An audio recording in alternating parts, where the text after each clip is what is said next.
New York on Sunday. Big city taking a nap. Well, not everywhere. You know, it is Willie Mays' birthday today. Day to celebrate, and the Mets at Citi Field on a Sunday afternoon looking to take a series from the Arizona Diamondbacks. At Citi Field in New York, it's the New York Mets playing the Arizona Diamondbacks. And a pleasant good afternoon, everybody, and welcome to the field at Citi Field. I'm Gary Cohen, Ron Darling alongside as the Mets play the rubber game of their series against the Diamondbacks. Yesterday, the Mets got even in the series behind Johan Santana. First victory of the season for Santana, his first since September of 2010, coming back from major shoulder surgery. A big boon for Santana in his comeback. You know, I don't care who you are, and he has all the victories in the world. You want to get that first victory under your belt, and he was outstanding yesterday. He had the ability to stay deep in the game. He mixed up his pitches well, and he didn't have his best stuff. He should probably have 3 or 4 wins, but at least he has his first one now. And not only does Santana now have a victory, but we said before the season began that for this team to be successful, Santana was going to have to be a big part. His success seems to have had an impact on everybody. You know, when I think about Santana, I think of 3 things: courage, intelligence, and inspiration. The courage comes from coming back from this injury, but also knowing yesterday's game, had to go a little deeper, gave him that extra inning. The intelligence, he pitched against his old teammate, Jason Kubel, threw him all changeups and sliders early in the game, and then went to the fastball in his last at-bat. And inspiration, I think, is great because he's the kind of guy that's such a professional at what he does. All of his teammates and players want to emulate him. And now the guy who tries to emulate him, although in a little different style, will be ARI Dicky, who takes the mound today. Got off to a great beginning in his last start in Houston, 5 hitless innings. It didn't end well. Yeah, you know, it's really been the home run ball that has plagued him so far, but he has been outstanding. He's just got to get through that one inning and keep the crooked numbers off the board. And the Mets get their first look at the former Oakland Athletic Trevor Cahill, who starts for the Diamondbacks. There's not many times that you can trade for a young man that's 24 years old and already has 40 big league victories under his belt. The Mets are up against it today. So it's Dicky fluttering in for the Mets and Cahill going for the Diamondbacks. Mets and D-backs, rubber game on a Sunday in New York. All the action coming your way right here on SNY.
Geico.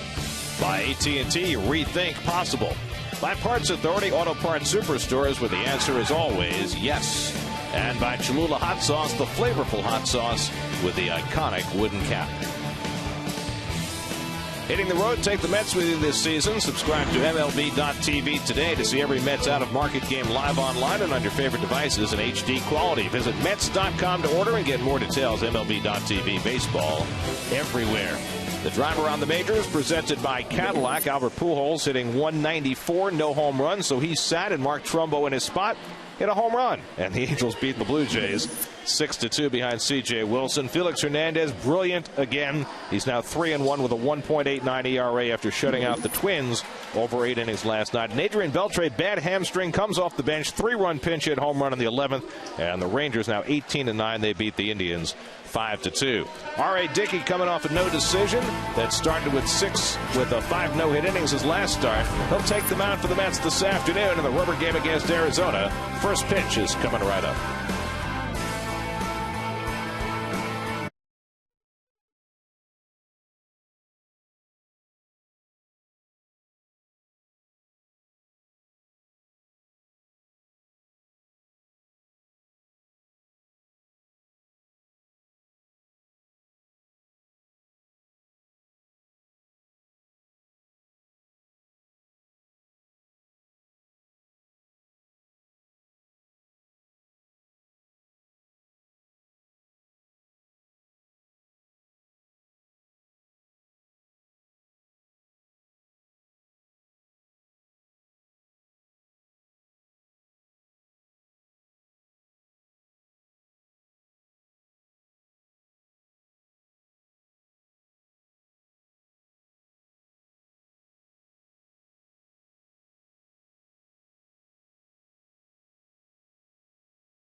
The premium steakhouse burger and the official burger of the New York Mets. Be sure to visit Keith's Grill at Citi Field, located on the field level behind section 132 and the promenade level behind home plate, to enjoy Keith Hernandez's favorite Brooklyn burgers, and he certainly does.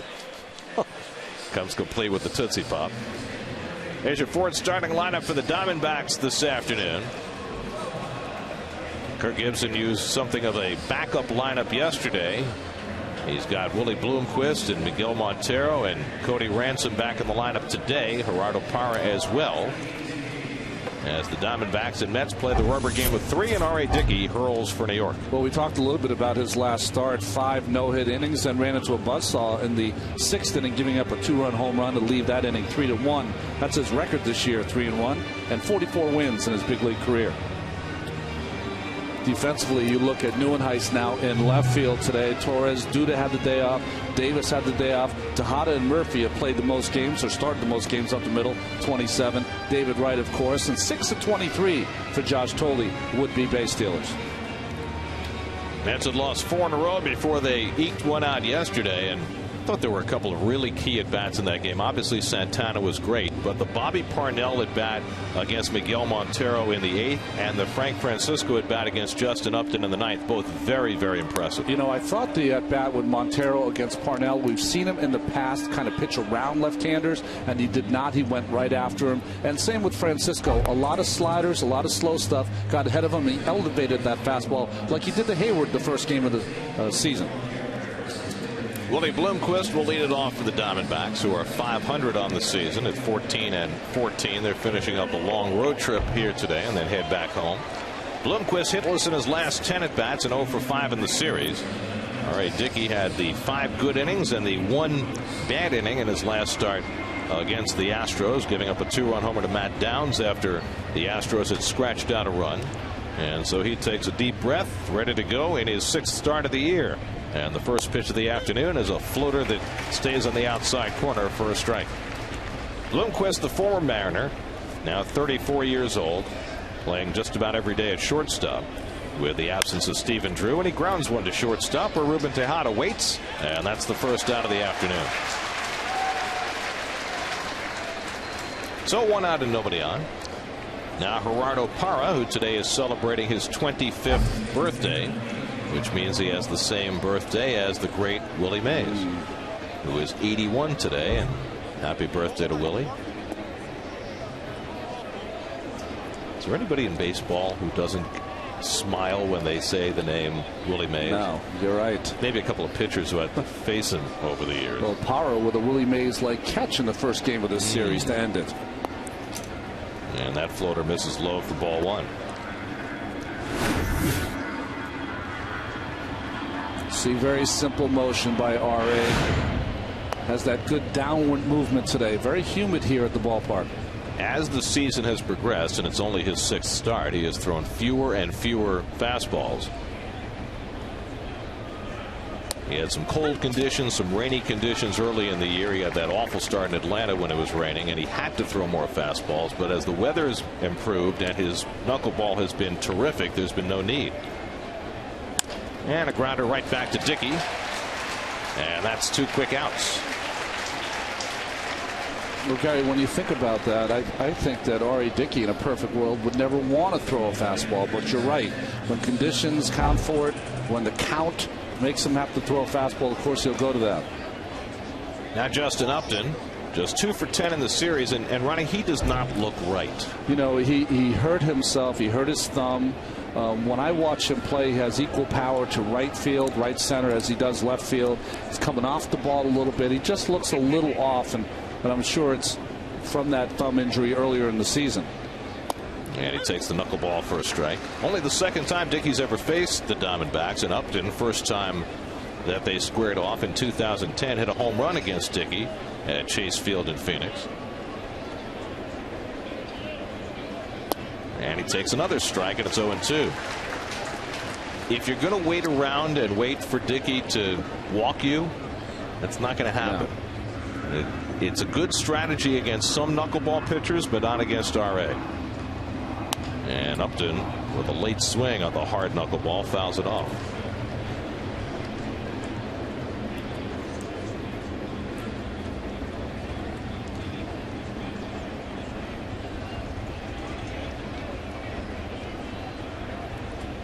Now the 0-2 to Upton, and he throws him a fastball, and he fouls it back. How about that? Wow. That's pitch selection on 0-2. Well, he watched Francisco strike him out last night to end the game, or yesterday afternoon, and tried it himself. But Upton, of course, so dangerous. You know, the knuckleball is so mercurial, but when RA is good, it's less so because of how many strikes he throws. And he throws the slow one and strikes out Upton to end the inning. Well, that has Upton tossing the equipment away. Nothing more frustrating than that. 1-2-3 go the Diamondbacks.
And for the second straight day, Daniel Murphy hits number 5, and Terry Collins says he likes Murphy in that spot, at least until Ike Davis starts perking up, and then Ike will have that spot back. 4 hits yesterday. Why would you change him? Andres Torres has been red hot since coming off the disabled list, and he takes a fastball for a strike from Trevor Cahill. Well, Trevor Cahill had a breakout season 2 seasons ago, 18-8, made the 2010 All-Star team, finished 9th in the Cy Young voting.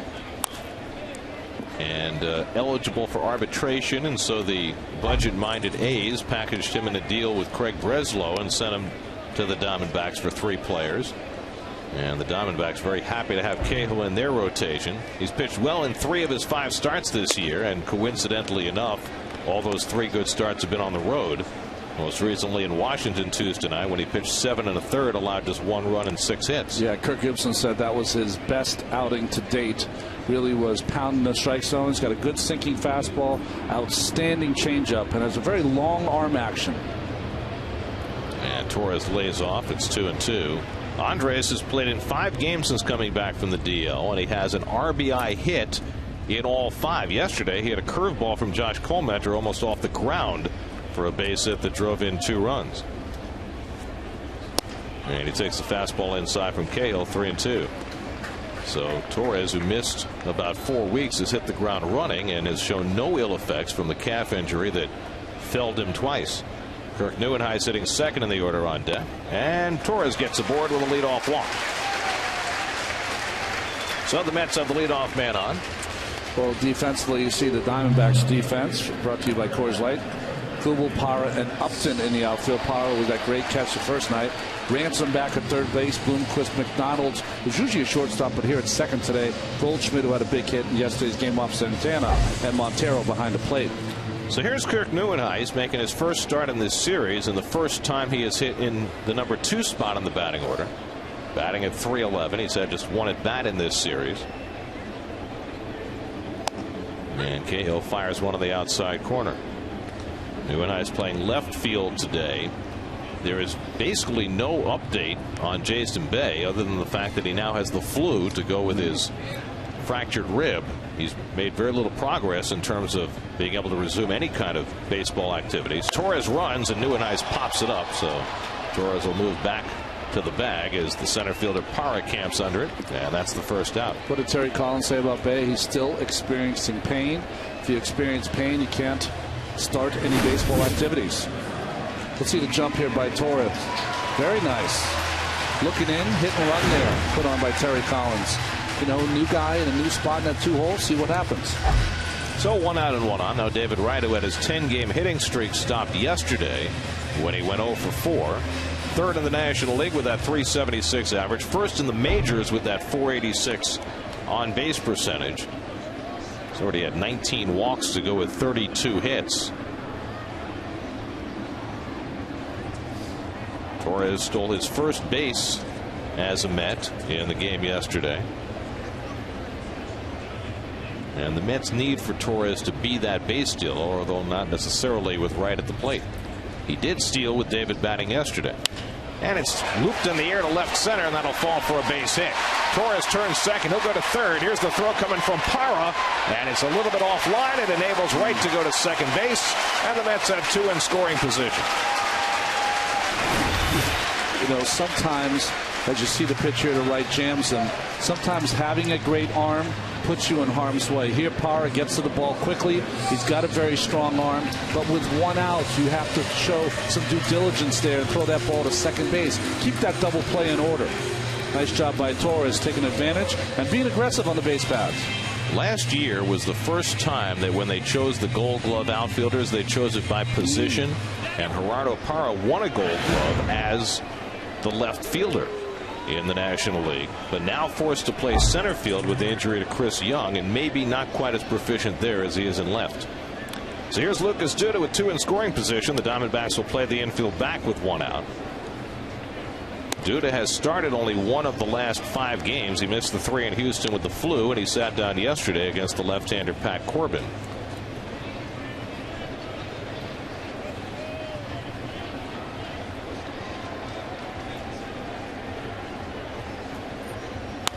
And he rolls one foul, a ball and a strike. Interesting, huh, Gary? Duda and Davis, two fixtures that you thought were going to be penciled into the lineup every day, finding themselves on the bench occasionally because of their slow start. And the Mets have faced so much left-handed pitching. That's Bryce Harper. That's a nice look. I don't think Bryce quite has the orange going. 2 balls and a strike. I mean, the Mets are playing their 28th game. They've already faced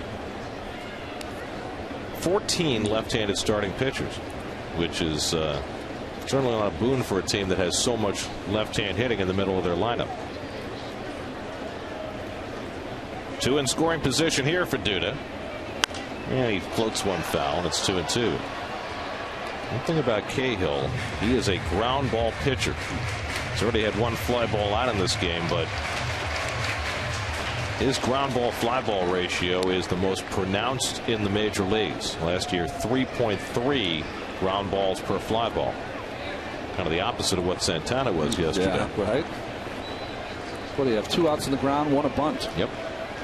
2-2.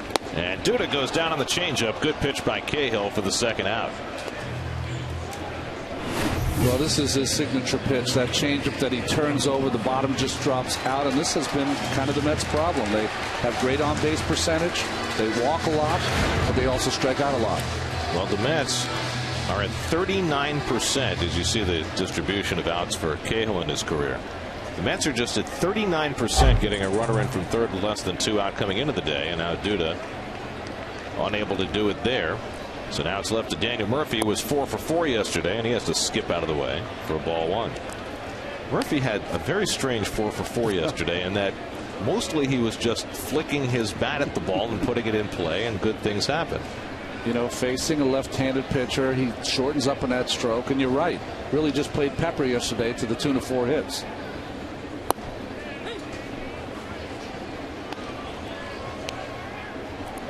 Well, this is Bob Guerin. If you're going to have a scouting report on Trevor Cahill, he'd be the guy you go to, wouldn't he? Had him in Oakland. See that number there. The Mets have been better than average with runners in scoring position and 2 out. They've been a 2-out scoring team. And Murphy bangs one up the middle, and that's a base hit. And that'll bring in 2. Torres is in. Wright is right behind him. A 2-run base hit for Daniel Murphy, who now has hits in his last 5 at-bats, and he's given the Mets a 2-0 lead. Well, Gary, right on cue with that stat. The Mets have done a nice job with 2 outs of just putting the ball in play. And none better than Murphy. Gets jammed by that pitch by Cahill. It was a good pitch. Be able to muscle that out to center field. You know, you talk all the time about hitters and plate coverage. Murph's got to have about as good plate coverage as anybody playing these days. Murph can hit. He just knows what to do in certain situations. So 2 runs are in now. Ike Davis, who sat down yesterday, hitless in his last 11 at-bats after he'd shown some signs of life on the road trip. You see the Mets continue to pile up the runs with 2 outs. Only the Rockies have had more. You know, Gary, when you talk about Murph, a lot of people talk about the ability to go off the outside corner and cover that plate. Well, Murphy can cover inside off the plate. That plate ball is 2 or 3 inches off inside, but you know, he knows that, which Duda wasn't able to do. Putting the ball in play, good things can happen. Ball and a strike to Davis, who has just 3 hits at Citi Field this year. 3 for 47 at home. Whatever you're having for lunch, change it. Change your route to the ballpark. That's right. Take the 7 train, Ike. Worked for Olerud.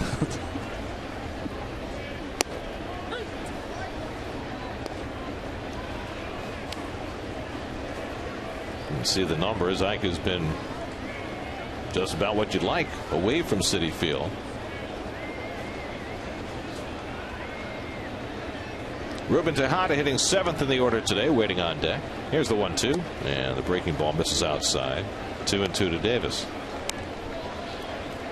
And Cahill will throw 4 pitches, but he lives and dies with his fastball and his changeup. Especially when he's facing the left-handed lineup like the Mets have today.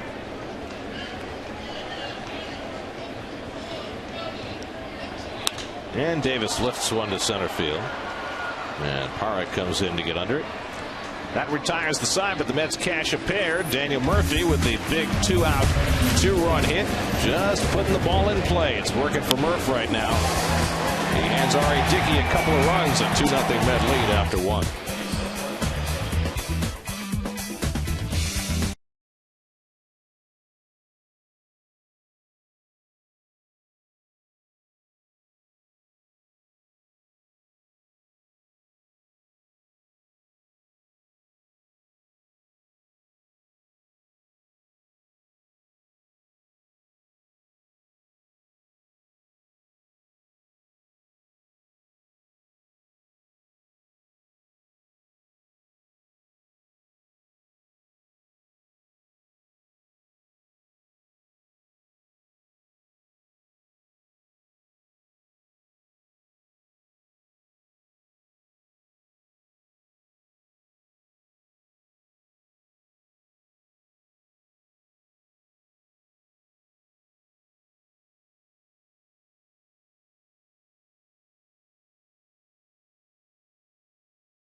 Pack for just $22. Your ticket includes a hot dog or a burger, fries, and a soft drink.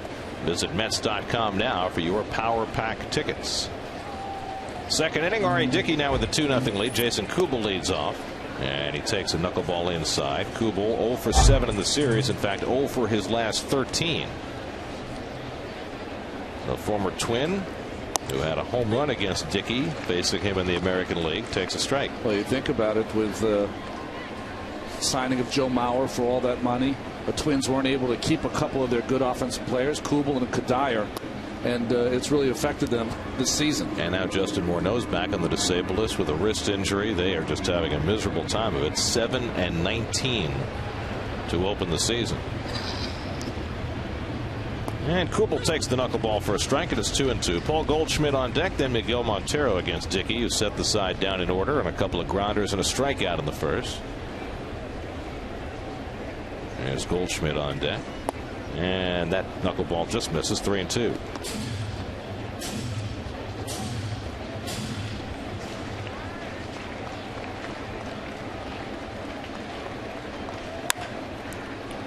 Into the shift. Tejada has to go back and get it, and he throws out Kubel one away. Mets have been running that shift all series against Jason Kubel. Almost cost him there, but Tejada made the play. Well, way up the middle, just to the left side of second base. And this ball was inside out, and so Tejada didn't get a great read off the bat. But the backhand, which was a little Achilles heel earlier in his career, he's 22 years old, has become one of his strengths. So here's Paul Goldschmidt, who's had 2 big hits in this series, a pair of 2-run doubles, including one against Santana yesterday that cut a Met 3-run lead down to 4-3. Goldschmidt's got a 6-game hitting streak going. And he takes that one inside. 1-1. Bob Davidson, the veteran, calling the balls and strikes today. Jerry Lane, the crew chief, who had the plate yesterday, is at third, and in between them a couple of relative rookies. And another weak ground ball generated by Dicky, and Murphy throws out Goldschmidt 2 away.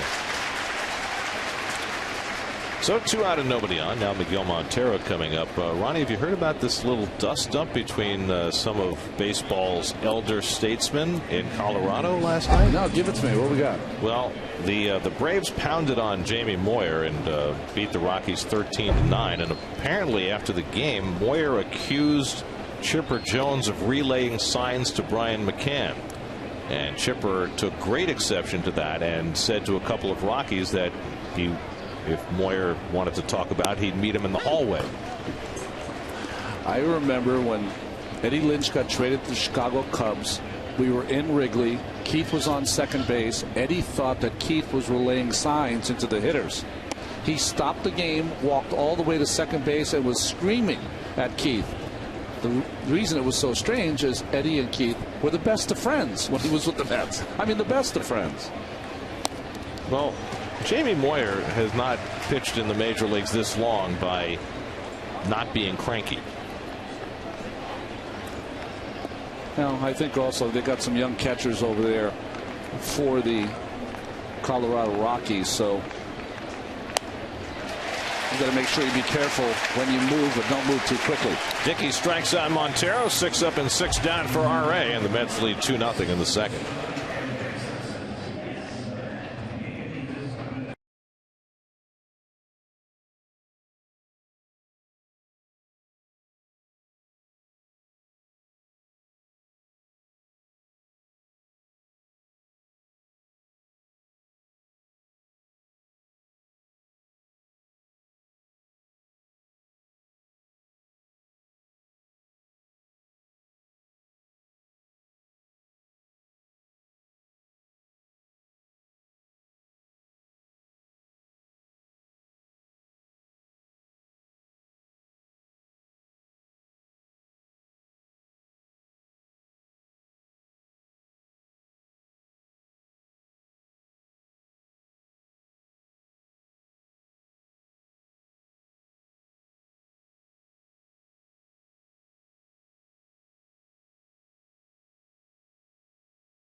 You can listen to every Mets game on Sports Radio 66 WFAN. And for your chance to win 4 tickets when the Mets host the Phillies May 28th, go to A&P, Path Marker, Wallbounds, and find the Pepsi display for more details. That's in the future. In the present, the Mets are heading to Philadelphia after the game today to start a series with the Phillies, and then going down to Miami to get their first look at the new ballpark, Marlins Park, for the moment. Ruben Tejada leads off in the home second and takes a strike. Mets will get back home a week from tomorrow to take on the suddenly injury-riddled Milwaukee Brewers. The Brewers have lost 3 starting players to the disabled list in the last 4 days. Their first baseman, Matt Gammel's out for the year with a knee injury now.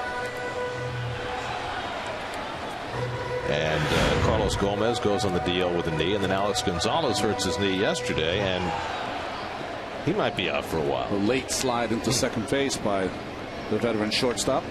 Tejada banging that last one off his foot. Josh Tolley on deck. And in between, Ryan Braun had to leave a game. He hurt his Achilles, but he came back yesterday and played. So what already looked like it was going to be a come-down season for the Brewers all of a sudden has gotten a little more dire. Ball and 2 strikes to Tejada. And they were expecting Gamble, of course, to fill the shoes of Prince Fielder at first base. And now there are reports that the Brewers are looking at Derek Lee, who's still out there as a free agent, as a possible fill-in at that spot.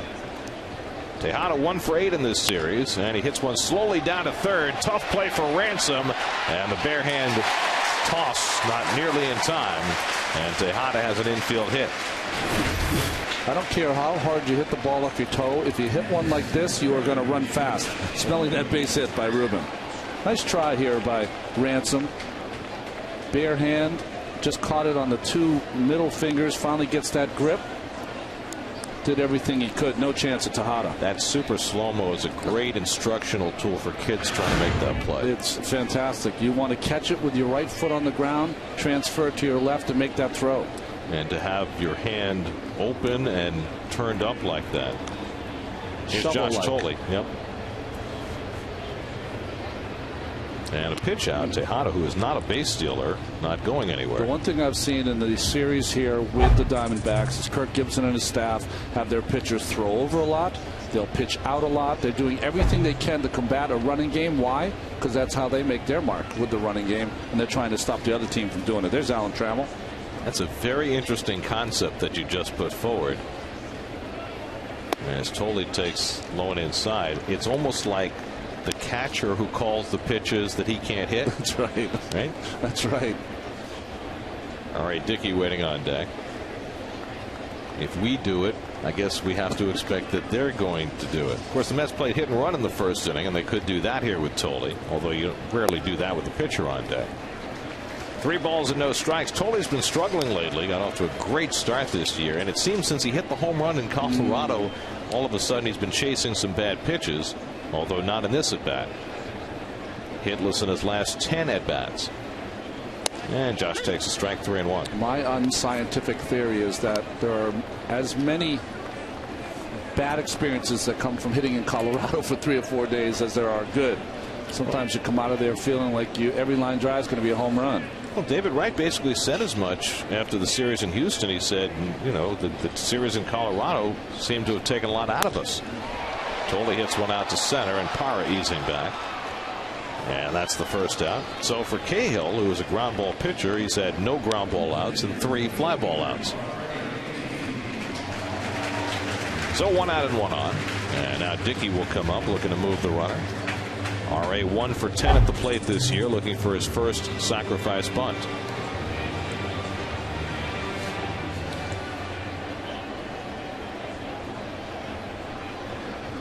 Well, here's the defense bunched up the middle. Of course, the second baseman McDonald's got to get over to first base with the bunt that's going to be laid down by RA. Let's not forget now, RA did lay down a bunt that should have been a sacrifice bunt.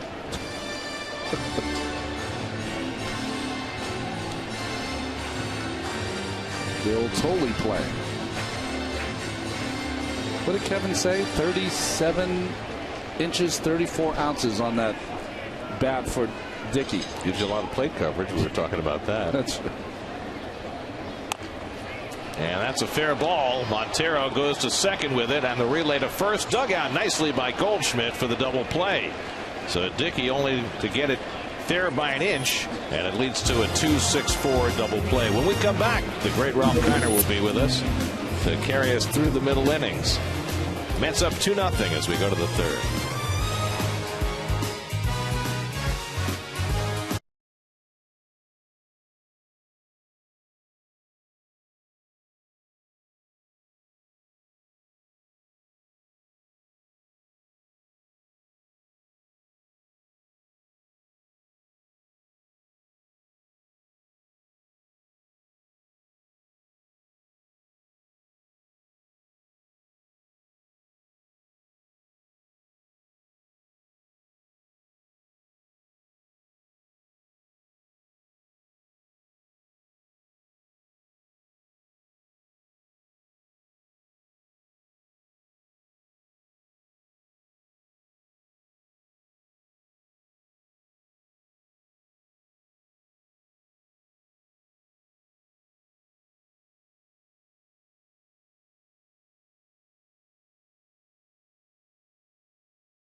nothing, and his first regular season appearance of the year, Ralph Kiner, you already got rained out once.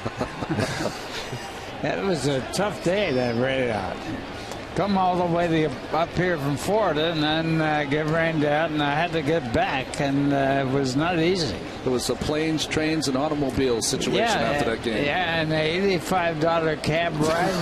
Jeez. And to Newark Airport. It was the only way I could get back. Take a picture with it with your iPhone, or the receipt, and we'll get you that money back, though. Cody Ransom leads off in the third inning for the Diamondbacks. Ransom playing third base, hitting .345. Hey, Ralph, we were just talking about that little tete-a-tete between Chipper Jones and Jamie Moyer as Torres moves over and catches the fly ball. Do you think sign stealing is less accepted now than it used to be? Well, first of all, that's ridiculous that anybody would even complain about guys stealing signs. It's been done over the years and years and years. And they had guys in center field, and they put down a tennis shoe that was white for a fastball, and a tennis shoe that was two tennis shoes for curveballs, all kinds of things. It's been going on. All you got to do is change the signs, and you can do it. And we never could, we meaning the Pittsburgh Pirates, ever figure out how to get the Brooklyn Dodgers signs. They had a combination that was a multiple sign stealing type thing to foil any stealing of signs. Well, and also there's a thing called a pitch that got away, knockdown pitch. Well, that's what Ronnie was saying. Yeah, before. He just take care of it. throw it to somebody who thinks changes signs. So the white Chuck Taylor Converse was the fastball. The Pro Head gray and white was the curveball. That's right. Where would they put the shoe, though? Well, you'd put one shoe up if it was a fastball, two shoes up for a curveball. And where was that? That was in Cleveland. So they put them up like on the scoreboard? No, the guy would sit in center field. Oh, in the stands. Oh yeah. Oh yeah. Binoculars and tennis shoes. That's his equipment going to work for the day. 3-1 to John McDonald. Now, if you only had 1 foot, then you got a real problem. You do always use your cane. There's the strike, and it's 3-2. McDonald playing second base, his first appearance there this year. Longtime American leaguer, now 37 years old. Terrific guy to have on your bench. 3-2 from Dicky is fouled off. You know, you'd be on second base as a base runner. And if you let off with the right foot of the fastball, you let off with the left foot, it'd be a curveball. Yeah. It could be anything, or switch them around. Go with the ball strike count. There's all kinds of ways to break up stealing signs. 3-2 fastball, and McDonald grounds it down to David Wright. And Dickey comes back from 3-0 to get McDonald 2 out. I know the Chicago Cubs in 1984 were doing a couple of things against the Mets there. The one thing they would do when they would take the lead off second base is a runner would put out his right hand like he was pointing to third base if it was a fastball in, and he'd lead off with his left hand towards second base if it was a fastball away to a right-handed hitter. And if you change on that and even on the scoreboard, it complicates it even more so. I mean, there's all kinds of ways to stop that. I mean, that's ridiculous. Maybe they'll. I don't know. I wouldn't think Chipper Jones was that mean. One is by land, two is by curveball. I got it. Well, and that's the funny thing about it. You would think that players who've been around as long as Moyer and Chipper would be the last people to complain about those things, because if indeed stealing signs is less of an art than it used to be, they would have more of a memory about when it used to be routine. You know, it goes way back. Paul Revere was the first sign stealer. That's outstanding, Ralph. 2-2 to KO, and Dickey gets him. The third strikeout for Dickey, who is perfect through 3. Mets with a 2-0 lead on a sparkling Sunday in New York.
Top of the batting order coming up, and we check in with Kevin Burkhardt. Kevin? Time for a Verizon Ask the Booth, Gary. You know, we watch R.A. Dicky doing his thing, and I'm running into Keith from New Rochelle is out here. He has a question for Ronnie. Keith? Hey, yeah, Ron, quick question. So do you feel that R.A. Dicky is going to be the last knuckleball pitcher in Major League Baseball? Well, he's the last one right now, Ronnie. I like that. What do you think? I think with the success R.A. is having, there's going to be a whole influx of new pitchers that are on their last legs that are going to try to give a call to R.A. and try to learn the pitch. You know, whenever someone's successful, whether it's a slider, changeup, cutter, you know, people want to find out about that pitch. And R.A., I mean, again, 3 perfect innings here. He's going to have a whole new generation of people that want to learn that pitch. And I think that it also, as Andres Torres hooks one down the right field line, but foul, I think that knuckleballers tend to come from the ranks of failed conventional pitchers. Yeah. And I think that Dicky provides a good tableau for how you might see more knuckleball pitchers. I mean, after all, he was a guy who was a #1 pick and threw 95 miles an hour. And once he wasn't able to do that anymore and he had flamed out as a conventional pitcher, then in desperation he took up the knuckleball. And I think that there's every chance for other pitchers in the same situation to use that as a second chance. Yeah, but it's not that easy to learn how to throw a knuckleball. In fact, it's a misnomer. You don't use your knuckles. You use your fingernails.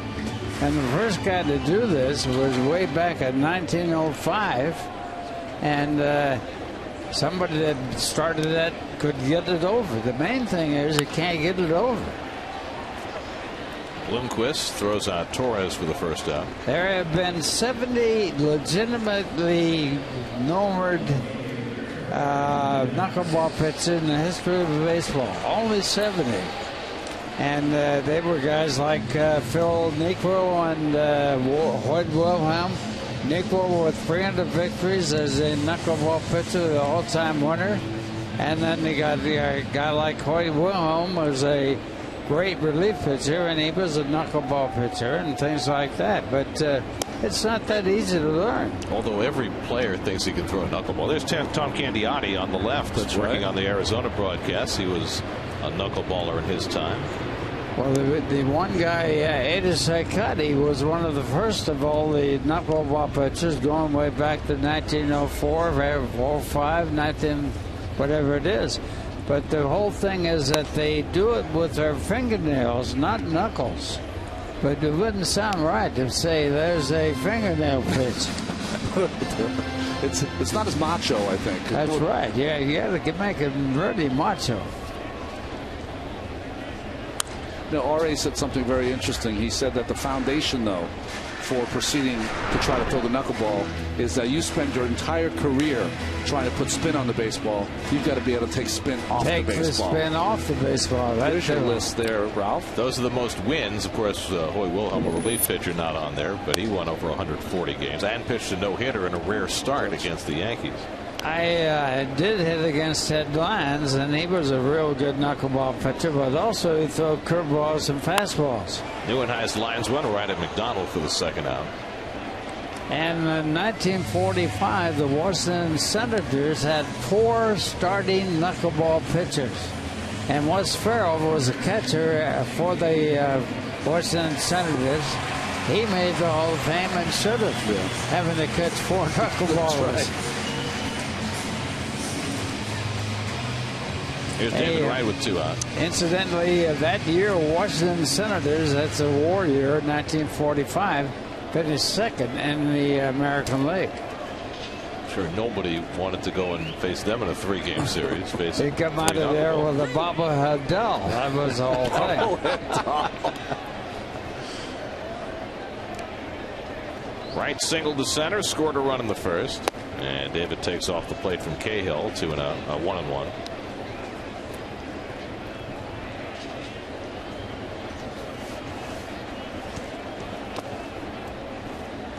Well, you've got your strict knuckleballers, and then you've got your pitchers who threw knuckleballs, but also mixed them in. You mentioned Ted Lyons. I think Joe Niekro fell in that category. I think Candiotti fell in that category.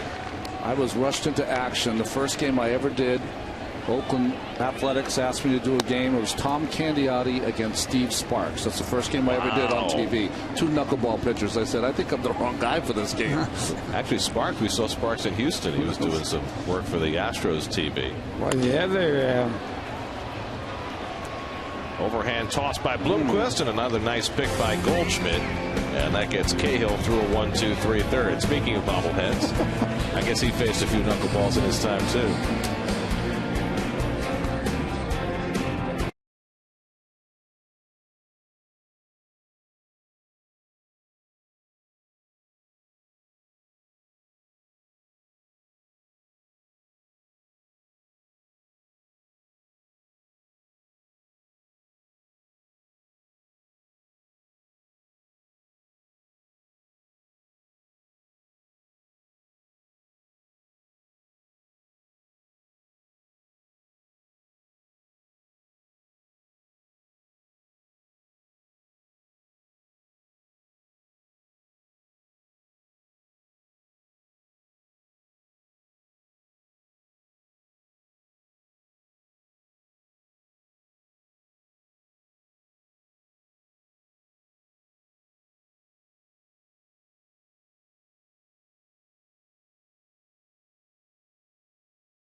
Tomorrow's John Neese-Roy Halladay matchup, plus bring you a preview of the Mets-Phillies opener at Citizens Bank Park on Loudmouth, presented by Caesars Atlantic City, tomorrow at 6, only on SNY.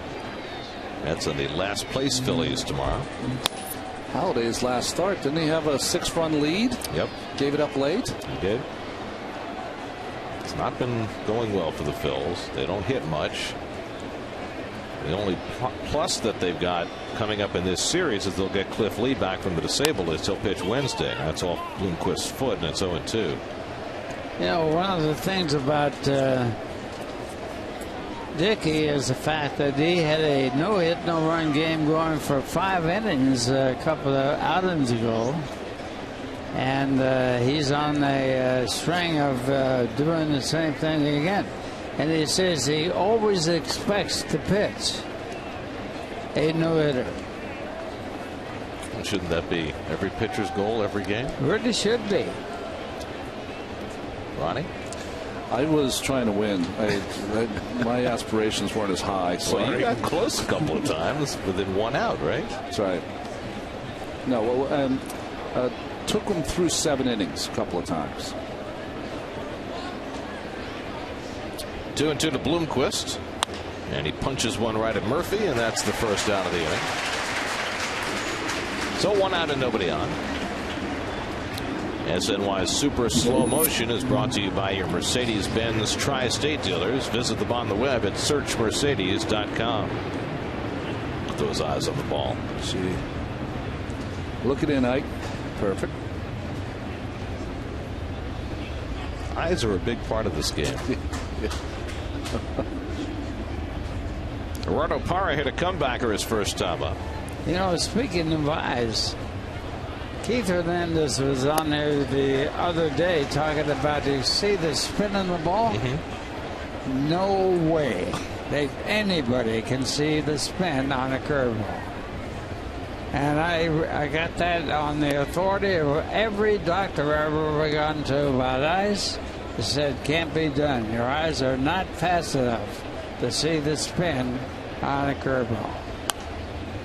So how do you identify a curve if not by the spin? I think you identify it by the angle of the arm, because a curveball is thrown with the arm bent, and you have to have a different angle on it than you would have on a fastball. And you read these stories about how Ted Williams could see a 98 Revolution spin on a record player. Never could. That's all hearsay. All old wives' tales, right? Old wives' tales. Well, you better believe it. know, the Mets introduced that machine that Carlos Beltran brought in that throws the ball at 160 miles an hour, and you have to read the number on it. Can't beat that. Or maybe it's the color of the dot. Well, it was a different colors, and it also had numbers on it. Now you can tell me that you can tell the difference of red from black on a ball going 100 miles an hour? Nieuwenhuis can't make the sliding grab. It lands for a base hit and hops into the stands for a ground rule double. And so after retiring the first 10, Dicky gives up his first hit. Well, nothing really that Nieuwenhuis could do. That ball just landed practically right on the line. He did the best he could. Game number 7,996 in Mets history, just like every other. It'll be historic on Friday in Miami. That'll be the 8,000th game in Mets history, regular season. I think it's going to happen. On Friday? Yeah. That would be Santana. Hedging my bet. That's very nice. I think Johan appreciates the pressure you just put on his shoulders. He's got very broad shoulders. He does. Justin Upton struck out his first time up, and he hits the knuckleball out to right field, and Duda is there. Tagging at second is Parra. Duda makes the long throw, and Parra arrives safely. 2 out.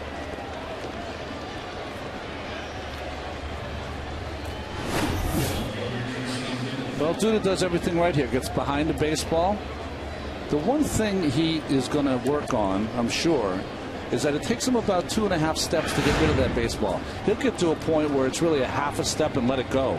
I was watching a game yesterday, and our friend Jeff Francoeur was able to throw out Curtis Granderson at third base, and I'll tell you, he let that ball go within a split second of catching it. He's just rare talent throwing out base runners. What is it Ned Yost said after the game? That Jeff Francoeur has thrown out more guys than an Atlantic City bouncer. That's good. Here's a defense with Murphy deep up the middle, of course, to Hada. 1-1 to Jason Kubel, who grounded out to short his first time up. You know, the Diamondbacks have really struggled to drive runners in this series.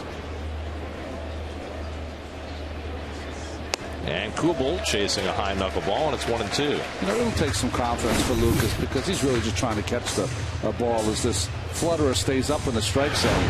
You know, always the key to that is to get to a point where you're confident to catch it on your right side, where your body's already closed.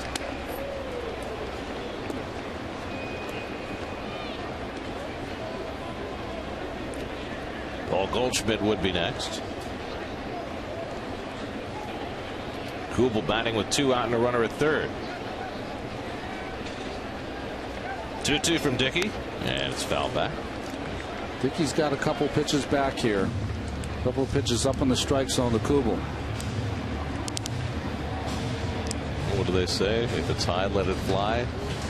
If it's low, let it go. Is that what you did, Ralph? If it was high, let it fly? I think you were just letting it fly.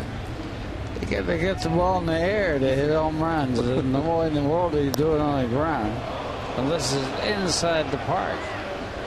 That pitch very close. Bob Davidson ruled it a ball. Oh, that's a pitch that could have went the Mets' way. That's a pitcher's pitch for a strike. I would say it was low. And that's ball 4 high. So Dicky issues his first walk of the game. And Kubel's aboard.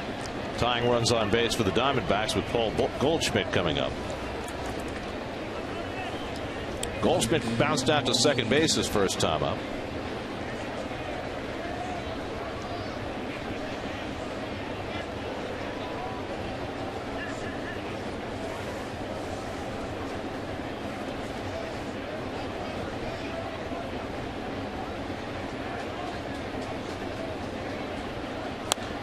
And he golfs that one foul.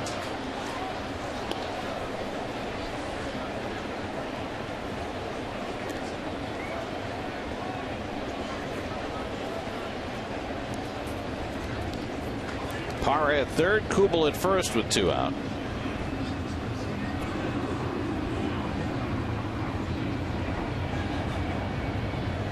And Goldschmidt foul tips one, and it's 0-2.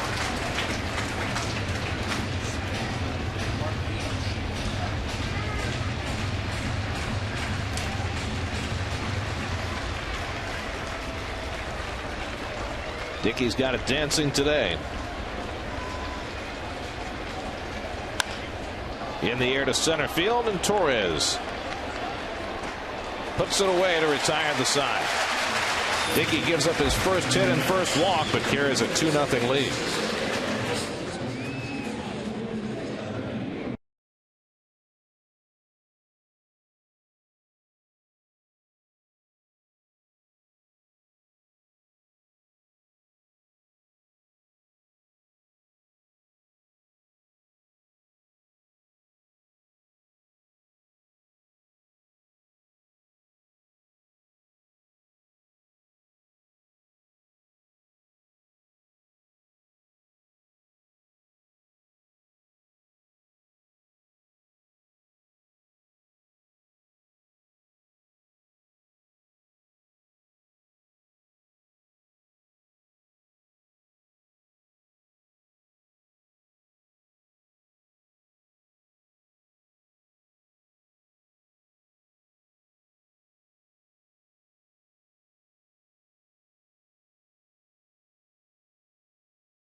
Is the Guggenheim Museum on Fifth Avenue. It's fun just to walk the ramps, even if the art is not your taste. It's good exercise. We go to the bottom of the 4th inning. Lucas Duda leads off against Trevor Cahill. Duda struck out his first time up. Duda, Murphy, and Davis, 3 left-handed bats for the Mets in the 4th against Cahill, who's been dominant against right-hand hitters this year. And Duda, first pitch ground ball, rolled out to McDonald for the first out. So 1 out and nobody on. Daniel Murphy coming up. We'll check in with Kevin. Big day at Citi Field today, guys. The 10th annual Autism Awareness Day. Mark Roithmayer is here. He's the president of Autism Speaks. 10 years running. That's a pretty big thing, Mark. You know, it's fabulous to be in the BNY Mellon Suite. 10 years, the Mets supporting autism awareness. You have over 60 organizations from the tri-state area that support families with autism that are out today. Mets staff specifically trained how to work in our families. We have a family guide that the Mets produce that all the Major League Baseball teams are going to use. So we really salute the Mets today and autism awareness. I think there's a couple things that are important with it as we watch Murphy bat. First of all, the symptoms. If you are a parent, what do you look for here? So, we can now pick up symptoms between 6 and 9 months of age thanks to Autism Speaks research. You can go to Autism Speaks website and look for those early warning signs, social interactions, or your baby's eyes tracking you where you go. By 12 months, does your baby know his or her first names? These can be some of the early warning signs. But there's great news. Research that we're funding today, diagnosed by 18 months, interventions that can start around socialization, communications, behavior, repetitive behavior. We can make a big difference if we can diagnose early. What are the newest advances in the research right now? Obviously, a lot of the money does go to that here. So what we're finding is 1 in 88 children, 1 in 54 boys are being diagnosed with autism today. The early detection is the latest in research. This early intervention, you know, we now believe that we have drug deliveries that we can do that can ultimately help being targeted, help a person with autism speak better, socialize better, deal with the repetitive behaviors. So there's a lot of hope. And that is something that's out now, or something you feel like is close to being out? So what's out now is that early diagnosis, the beginning of the early intervention, the discoveries of the drug therapies next 3 to 5 years. But that's what today is so important about. Our families coming out, being part of the fabulous experience that goes on here at Citi Field, you know, feeling the joy of the game, being part of the game. You know, folks go to the Mets website, Mets.com. What they'll see there is Family Guide to bringing children, teens, adults with autism out to the games. These are written for people with autism, but any family that's never been to the ballpark before. It talks everything about the traffic, Mr. Met, when the Big Apple comes up, you know, when to boo, when to applaud. How to actually go about it and do it. Mark, 2 outs with Ike Davis up. Give everyone a website where they can go and learn more. AutismSpeaks.org, and you can look for those early warning signs of autism. You can also see how to donate and how to become involved, help families with autism. It's what today is all about. Tremendous, Mark. Thanks. Great to be here with you, buddy. Thank you. Over 2,000 people today buying tickets for the cause, guys. It's a very important cause. AutismSpeaks.org. Ike Walks. Back to you, Gary. That's tremendous, and congratulations to the Mets who've done such good work with the autism organizations over the last number of years. It's really become a big part of the Mets family. So Davis draws a walk after Cahill had retired 7 in a row, and now Ruben Tejada, who had an infield hit his first time up.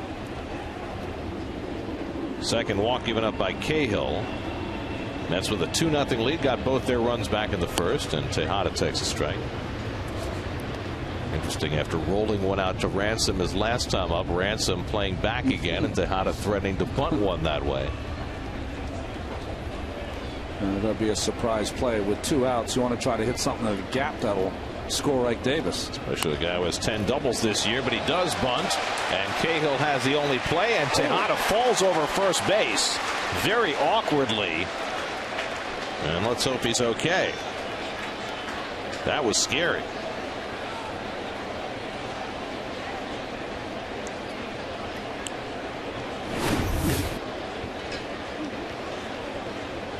Oh, he tried to slow up because he figured he had the hit, tripped over his right foot and landed right on his face. Here's the trip over the bag and lands right on his chin.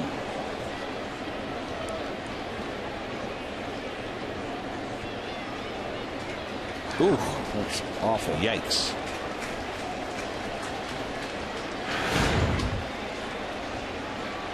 Check if you have all your teeth. That's the first thing. Well, of course, you worry about concussion from something like that, and that's, I'm sure, what Ray Ramirez has on his mind as he runs through the symptoms with Tejada. Watch, as he gets close, he kind of senses that there's not going to be a play at first base. Slows down a little bit, and that's where the trip comes in.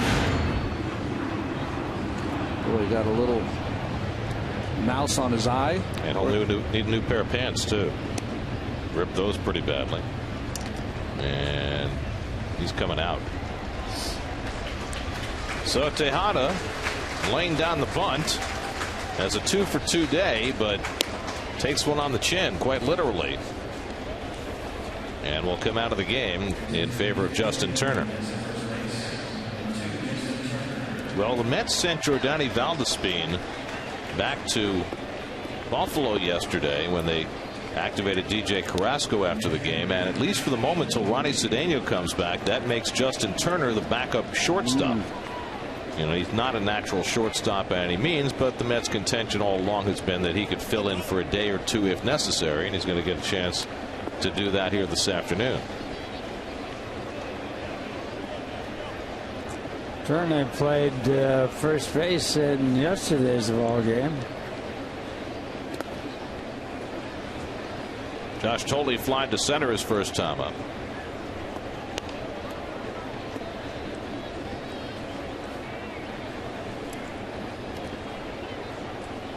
Hey, Dicky, Heard Bob Davidson call for ARI Dicky to get on deck. Got to have someone out there taking charge. Bob Davidson. You can do more than just call balks. He's got to expand his job. That's a rule, by the way, having somebody on deck that is very rarely enforced. And I don't know what the penalty is if you don't. Tolley bangs one toward the middle. That's a base hit. Around third comes Ike Davis. Parra's throw is going to third, and Turner's going to be out, but the run scores before the out at third base. So it's an RBI single for Josh Tolley, bringing in Davis and making it 3-0 New York. But Turner a dead duck at third as Parra guns him down. 3-0 Mets after 4.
By Pepsi Max. Go to MLB.com/Pepsi Max to vote for your favorite legends for the chance to play ball with some of baseball's greats. By Lexus. And by State Farm. Today's State Farm agent of the day is Pat Cawley of Glendale, New York. Contact Pat's office at patcawley.org. Well, Justin Turner has played only 2 games at shortstop in his professional career. He's never started a game there, but he is now the Mets shortstop for the rest of the afternoon, with Ruben Tejada leaving the game after taking that hard spill at first base. Well, he's got everything to be successful at shortstop. He's got a strong enough arm. You know, just covering all that ground will be the difference, and getting in position for all the cutoffs, etc. Well, the angle of the throw will be the one problem he has. Yeah.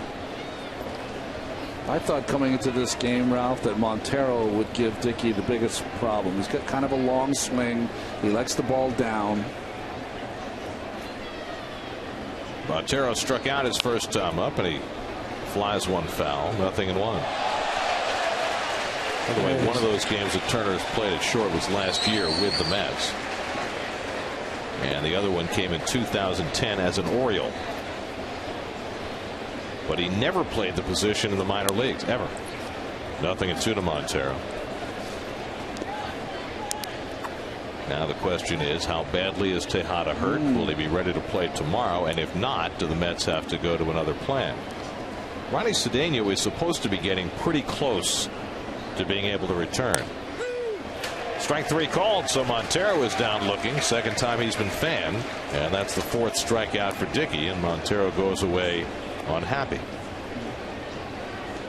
So those are the things that Terry Collins and Sandy Alderson need to wrestle with once we figure out what's the situation with Tejada.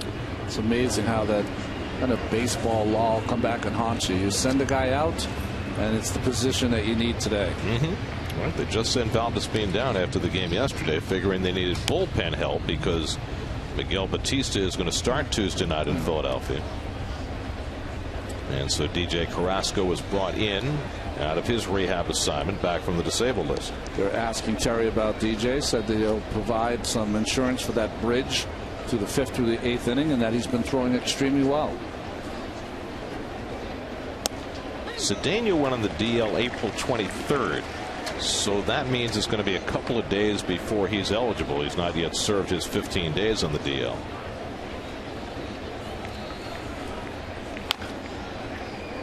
And the only way you can bring Valdespin back is if a corresponding player goes on the disabled list. Otherwise, you have to wait 10 days after sending him down.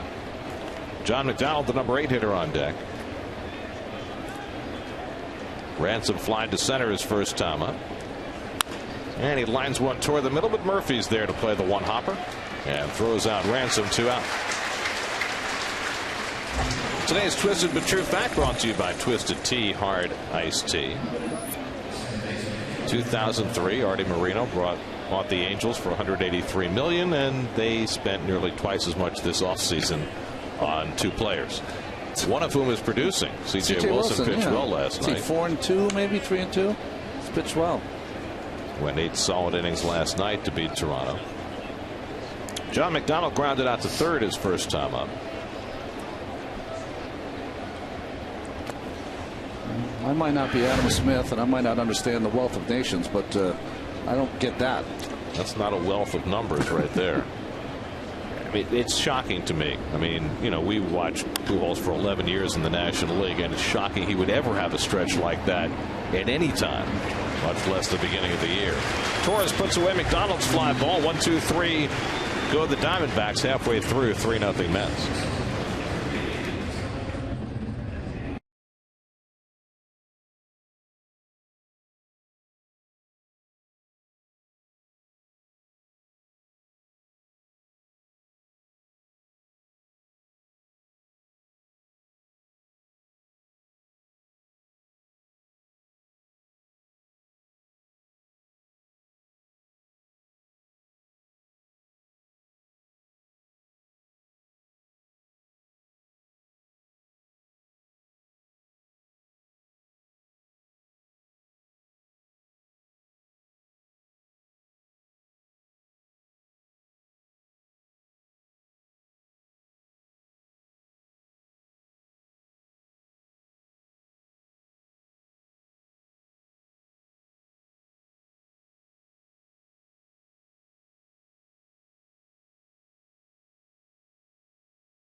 Last week's NFL draft, plus new defensive line coach Carl Dunbar shares his thoughts on Jets first round pick Quentin Coples on Jets Nation, presented by Melrose Credit Union, tonight at 7, only on SNY.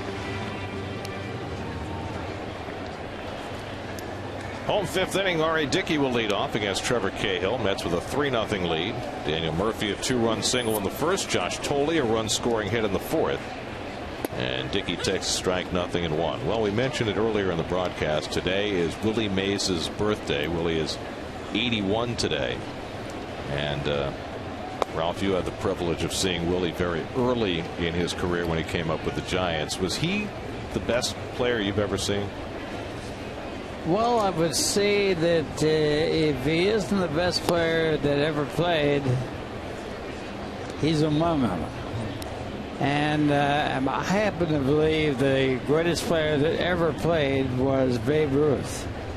And you might say, why? Well, he set the game apart when he started his home runs, and he hit more home runs than the whole other two leagues combined his first year. And he also was one of the greatest pitchers that ever pitched, and nobody remembers that. But he was a great pitcher before he hit so well that they made him an outfielder. But Willie Mays certainly is among them. And he would join people like Ty Cobb and people that we didn't see play, but who were really great players in the past. Unfortunately, the voting of who is the greatest player of all time would be very hard to prove, because not many people ever lived through their ages. Right.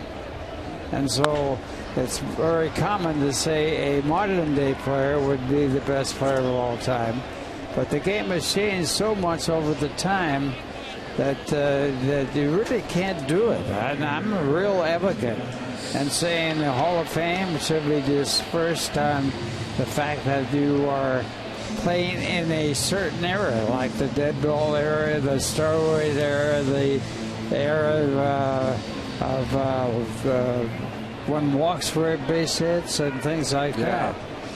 And so the game has changed so much, it's really hard to say who was the greatest player of all time. But Willie Mays was the most exciting player I ever saw. And he could do things that really were things that couldn't be done by other people. And he was a wonderful guy to be around because he had a great sense of humor. He was fun to be with.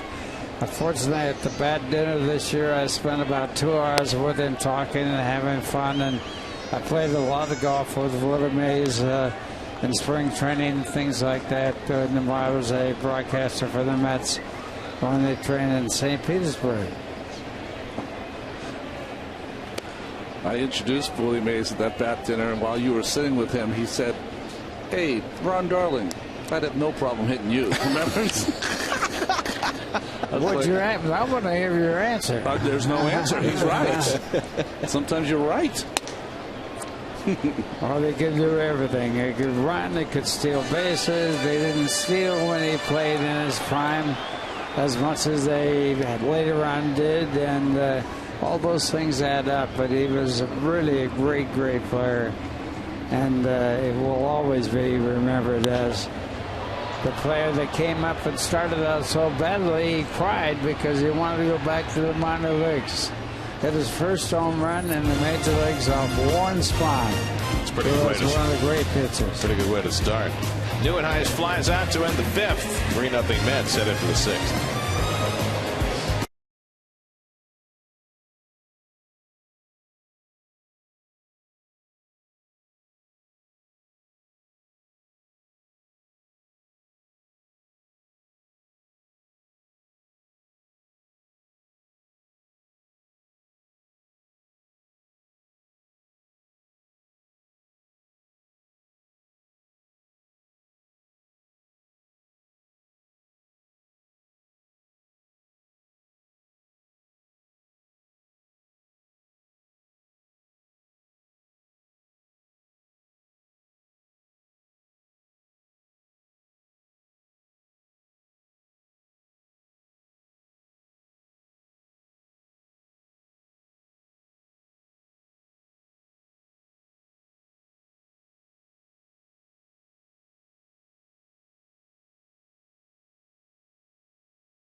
Sixth inning, Trevor Cahill leads off against R.A. Dickey, and R.A. starts out the opposing pitcher with a fastball, and Cahill is very late.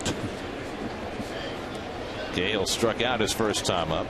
Cahill got a hit in his first big league at bat. He's 0 for 20 since. Of course, he spent the majority of his career, his whole career before this year, in the American League, pitching for Oakland. No, Bob Buell never got a hit in a full season. He was 0 for 72. Bob Buell, a pitcher for the Milwaukee Braves, and a great pitcher, as a matter of fact. He was very tough. But he wasn't the worst. Was Hank Gary not the worst hitter you'd ever saw? Well, he's certainly among them. Hank and I went to the same school together. Not at the same time, but at one time in Alhambra, California. 1 out and nobody on as Turner handles his first chance at shortstop. So 1 out and nobody on, and Willie Bloomquist coming up. You see the pitch count for R.A. Dickey. Wow. Still a lot left in that tank, although this has been the troublesome part of the game for R.A., especially in terms of giving up the long ball. He's given up a home run in each of his first 5 starts, 7 total. And a call strike, 0-1. You know, talking about playing shortstop and having to play shortstop in the 23-inning game played by the Mets against the Giants, Willie Mays played shortstop in that game.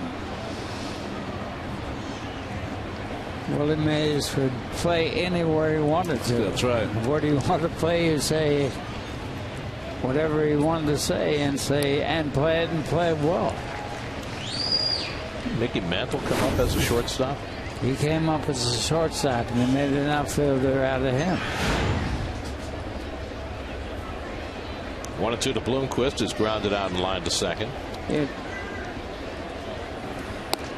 That's outside 2-2. Now the word on Ruben Tejada is a right quad strain, so it wasn't the fact that his chin hit the ground so hard that knocked him out of the game. It was his right thigh. So a full count to Bloomquist. So, we don't know what the prognosis is going to be. Again, if he goes on the disabled list, the Mets can bring Valdespin back tomorrow. If he does not go on the disabled list, I don't know what the Mets are going to do other than run Turner out there again tomorrow in Philly. Davis to the railing, tries to flip catch, but he can't make the play, but he does survive. He has become the master of that play. This time not quite able to make connection. Couldn't quite reach it, but he still sticks to landing. It's like Spider-Man over there.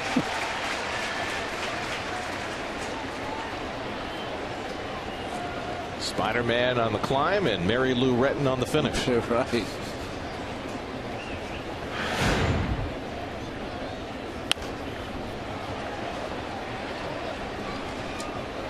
I mean, he's made 4 of those since he's been a Met, where he's flipped on the railing and been able to hang on.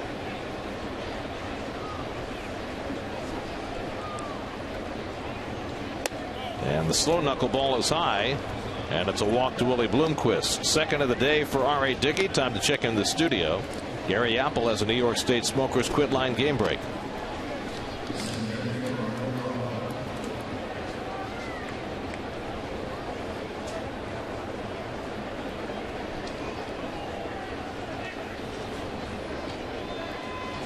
The Orioles trying for their 5th straight win. They're 18-9 on the year.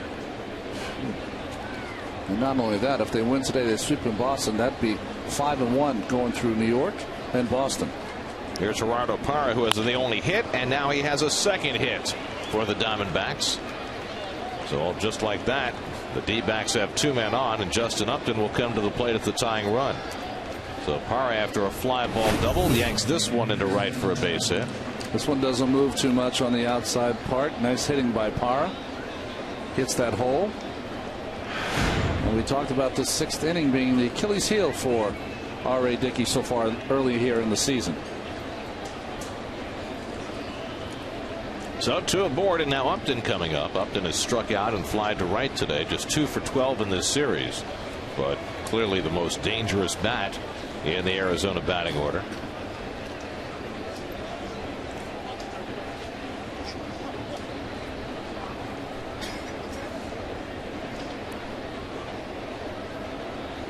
Good speed aboard with Bloomquist and Parra, and Upton takes the knuckler low. By the way, we mentioned Dicky's given up home runs in 5 straight starts to begin the year. Only 3 pitchers in Mets history have ever had longer streaks to begin the year.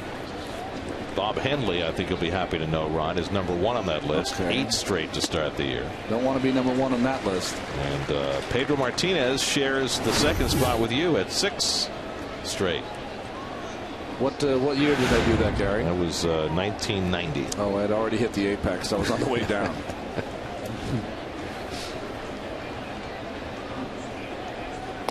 There's a strike, and it's 1-2. The question is, in 1990, 6 starts into the year, was that like June? Yeah, right. That was the year you were sharing. That's right. You and Bobby O. Yep. 1-2 to Upton with 1 out. And he golfs one in the air to right, and Duda moves over. Picks it off. Bloomquist tags at second.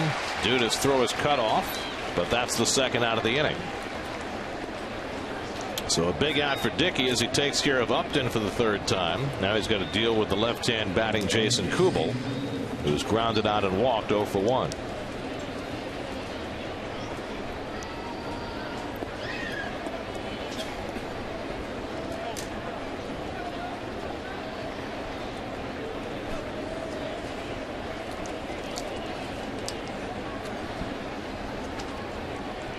So Dicky taking on his former Minnesota teammate Jason Kubel. Tying run at the plate in a 3-0 game, and he picks him off. He gets Parra to end the inning. So much for Kubel as the tying run. Dicky with the great move picks off Parra to get himself through the top of the 6th. Davis with the tag, and yes indeed, he got him.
A right-hander with a pickoff move like this. Sorry, Gary. How do you pick off people? You have to have quick feet. You have to make an accurate throw. A left-hander at first base really helps. But the one thing that RA has that most pitchers don't have, when he goes in the stretch, his left shoulder is open.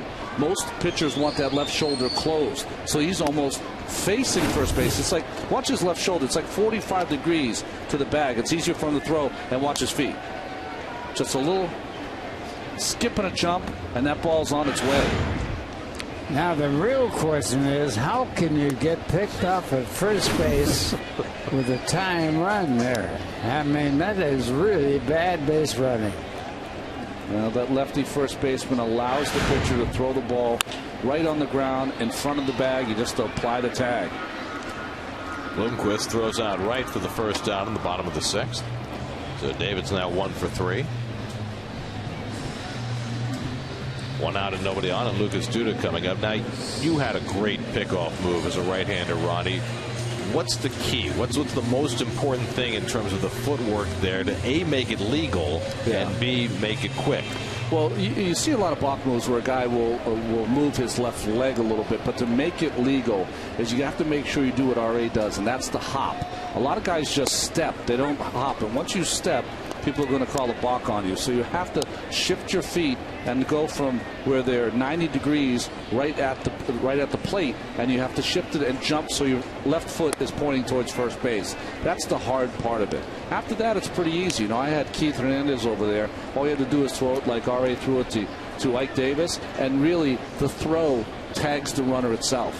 What's even more amazing is that Bob Davidson, the umpire behind home plate, calls more balks than any umpire in the history of baseball. That's an outstanding catch, by the way, by the ball boy, who then traded gloves after the catch. I'm not sure what that was all about.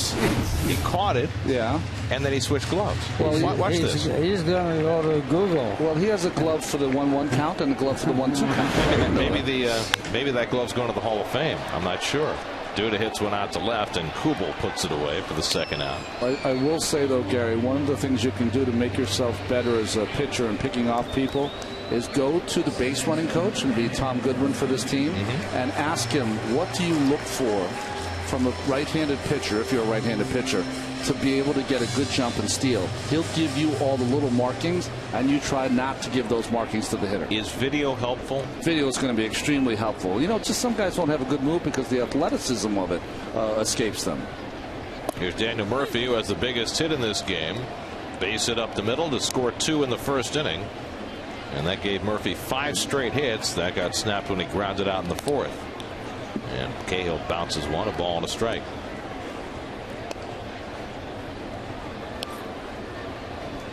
Well, what's amazing about Dicky is that you think of knuckleball pitchers as being good targets for the running game, and he gives up nothing.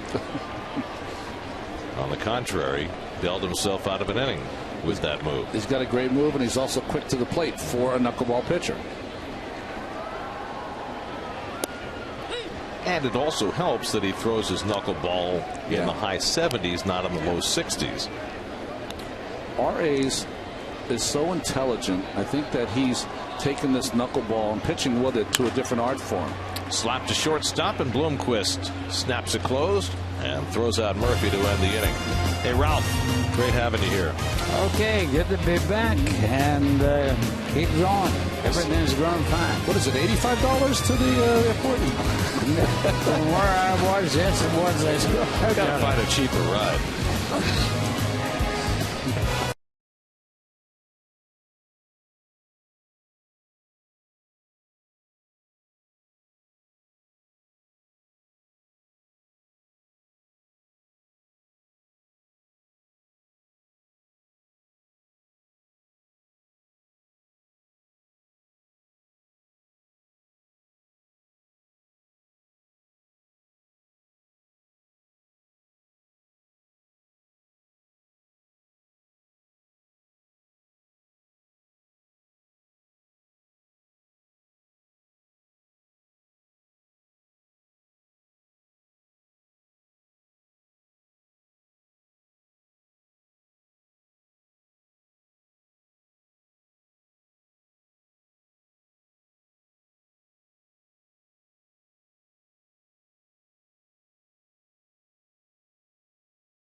R.A. Dickey's working on a shutout here in the 7th, facing Jason Kubel, the Diamondbacks, to lead it off. It takes ball 1, and obviously he's going to need some defensive help trying to get through this game and get the Mets a victory. And when you look at D, you look at third base. Yes, David Wright is a Gold Glover, we know that, but this year his throwing has been absolutely impeccable as Kubel skies one that Torres should corral and does one away.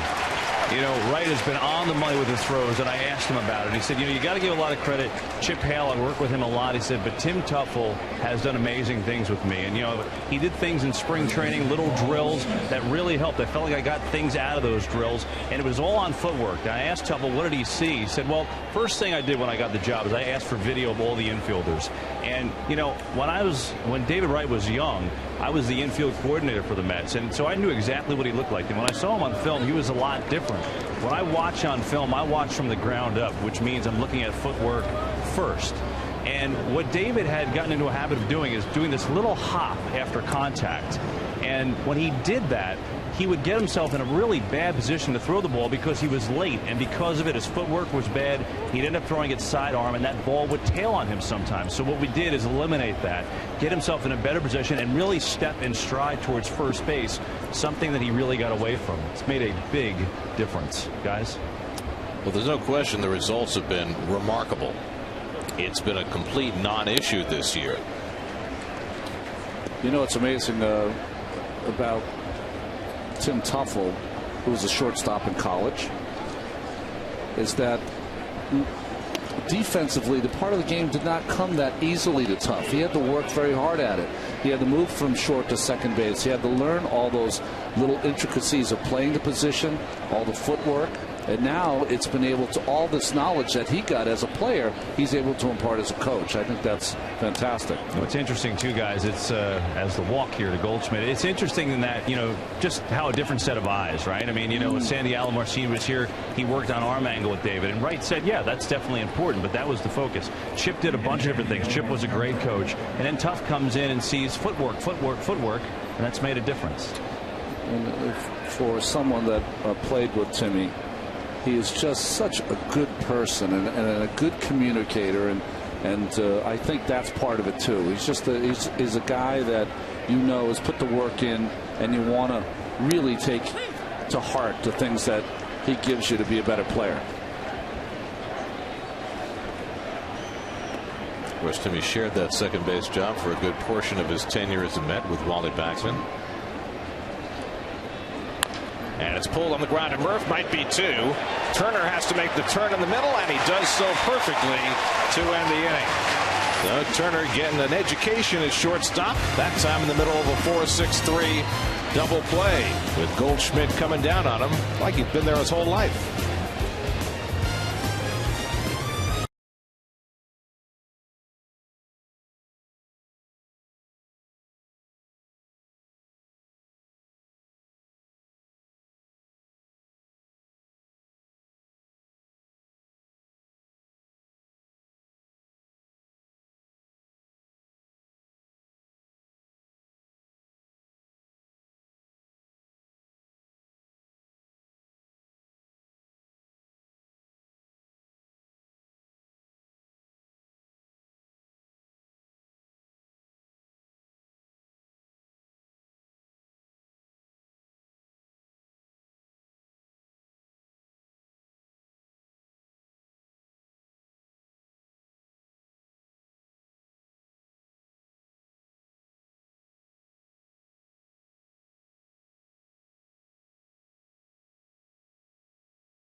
Find out how changes in his offseason routine helped improve his game. Plus, get an in-depth look at the Mets' new bullpen on Mets Weekly, presented by WB Mason, tonight at 6 p.m. only on SNY. SNY Super Slow Motion is brought to you by your Mercedes-Benz Tri-State dealers. Visit them on the web at searchmercedes.com.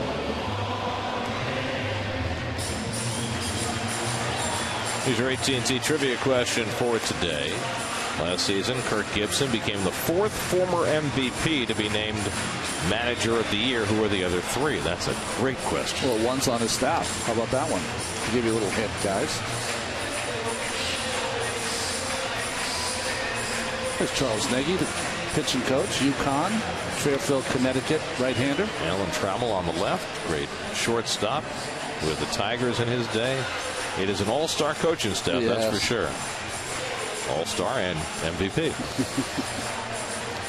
Trevor Cahill goes back out for the bottom of the 7th. He's at 94 pitches for the game. Ike Davis leads off in the home 7th. Ike walked and scored a run in the 4th. A down note for the Mets so far today, the injury to Ruben Tejada, leaving with a strained right quad, and remains to be seen how serious that injury is. So I got 3 of the 4. Well, there are 3, I think. 3, yeah. Sorry, Gibson's a 4th. Including Gibson, the 4th. Right. Well, I know one. The other one was a manager of the Mets. Right. Then who's the 3rd? I don't know. I have to.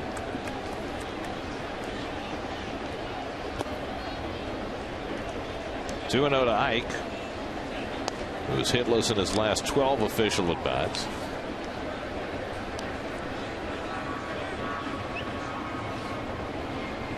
Justin Turner getting ready for his first at bat, waiting on deck. And there's a strike, 2-1. This one has me puzzled now. Well, I think the first person I came to mind as the 3rd or 4th, if you include Gibson, I don't think was, and he had a couple MVPs in each league. But I don't think a manager of the year was. No, I don't think. Yeah, I don't think so either. Yeah. Although maybe. Bounced on the ground over the bag, just foul.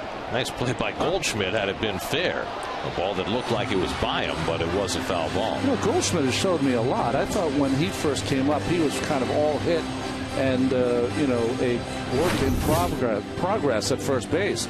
But he's dug some out of the dirt on errant throws, and here with a nice play down the line. But it counts for naught, a foul ball, and it gets Davis back to the plate with a 3-2 count.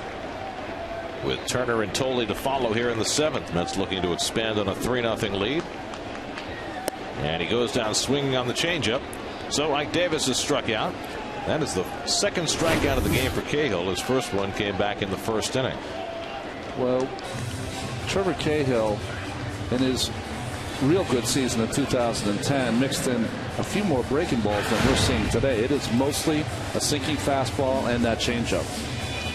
So here's Turner batting for the first time. Justin played yesterday at first base and went 1 for 4. Now filling in at shortstop with the injury to Tejada. Well, Cahill's a pretty smart guy. You know, he grew up in San Diego, and before he was drafted, he had committed to play his college baseball at Dartmouth. He was going to be an Ivy Leaguer. He's from Oceanside. Did they tell him what the weather's like in Dartmouth? It's a little cold in Hanover. Wow. Starting in about, I don't know, late September.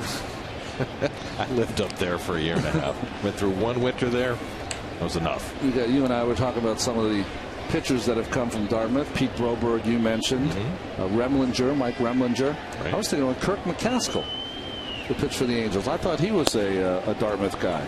I'm not sure about that. I know Red Rolfe played at Dartmouth. Because the field there is named after him. I think McCaskill went to Vermont. Well, same neck of the woods. Not the White Mountains. I was in the Green Mountains. Green Mountains, right. Well, I know you're colorblind, so. Well, when I was at Yale, we decided to take a van, and they have that winter carnival in Dartmouth, and the van broke down in Northampton, which wasn't so bad. Mike Zagurski up in the bullpen. 2-2, and Turner gets jammed and held the swing in time, and it's 3-2.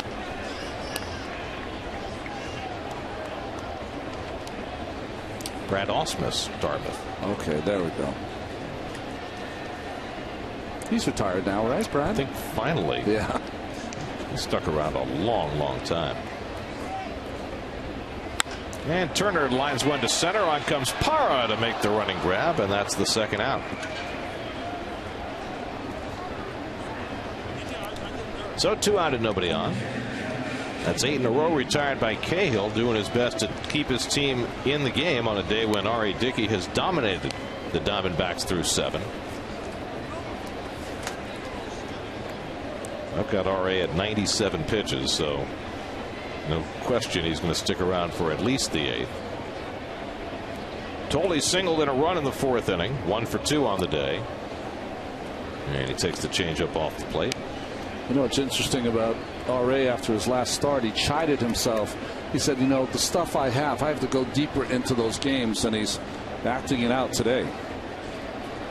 Well, the funny thing is, you know, he lugs around a 4.5 ERA coming into today. But other than the one start in Atlanta when he just couldn't control the knuckleball in the rain, he's been just great. I mean, that pitch has been consistently wonderful. Well, some days when it's dry, it's like throwing paper airplanes. And that day in Atlanta, he said it was like throwing water balloons. Tolley pulls one on the ground, and McDonald slides over to get it. So it's a 1-2-3 inning for Cahill, who finishes his run with 9 in a row retired. We go to the 8th. Dickey back to the mound with a 3-0 lead.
Fourth manager who was an MVP to be named manager of the year. Well, we got Don Baylor, Joe Torre, and it was Frank Robinson. Okay. That's the guy you were discounting.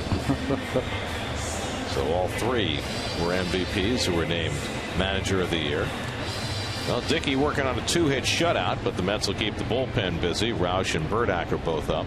Dickey has thrown 2 shutouts in his career, one as a Met. That was the one hitter he threw against the Phillies 2 years ago. Lower third of the order up to the Diamondbacks in the top of the 8th. Cody Ransom, John McDonald, and then the pitcher's spot. And Ransom takes the knuckler outside for ball 1. Well, that said, Johan Santana goes 7 yesterday, and Dickey pitching into the 8th today.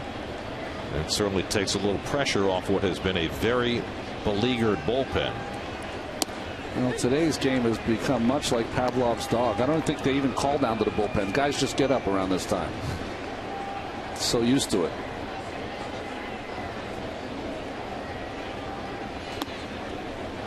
Mets got strong bullpen work yesterday from Parnell and Francisco.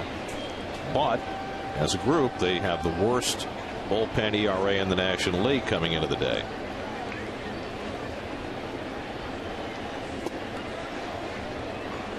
Dicky behind on Ransom, 3-1. RA has walked 3, struck out 4, allowed just 2 hits, a fly ball double by Parra in the 4th, and then Parra single to right in the 6th before getting picked off.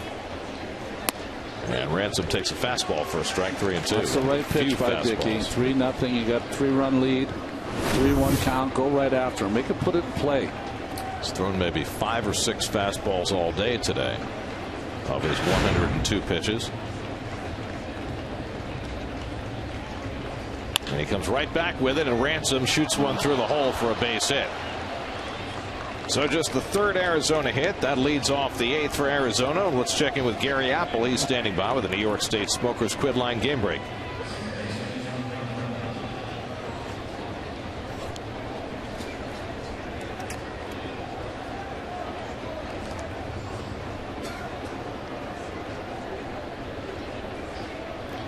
So the Astros' 5-game winning streak, their first in 2 years, is in jeopardy. Of course, they started that streak against the Mets. And it seems every time they have a little blip, they bring someone else up. Craig, of course, who played great in the postseason, back from the disabled list. Here's Johnny McDonald, and he takes a strike. McDonald 0 for 2, grounded to 3rd and fly to center. Ryan Roberts has come out on deck to pinch hit for the Diamondbacks, with the pitcher Cahill due up next.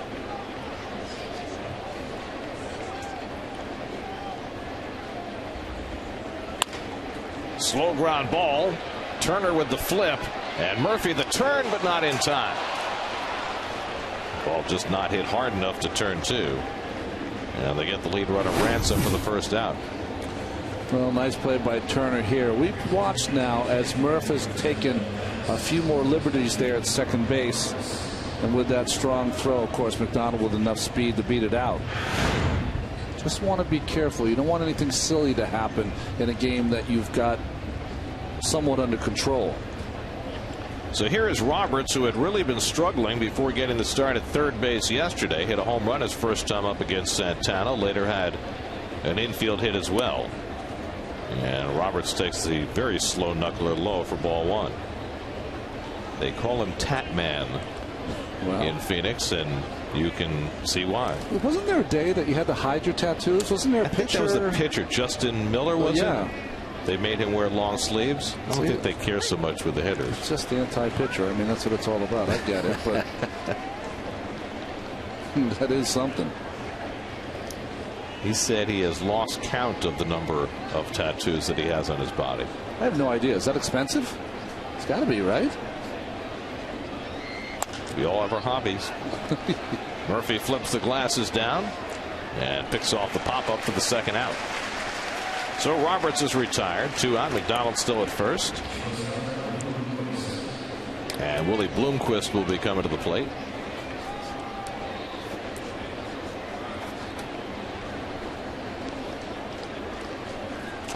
You know, Ralph was saying when he sat in the booth before the game today, he goes, you know, other than Upton, I don't know a lot of the guys on this team. And he's right. It's a team of a lot of different parts. May not be quite as anonymous as the Astros. Yeah. David Wright handles the grounder, goes the short way, and gets the force to end the inning. So Dicky is through 8, working on a shutout. Mets with a 3-0 lead.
Philadelphia. 6:30 the coverage right here on SNY. Mets will play 3 in Philly. They're your Citi probables.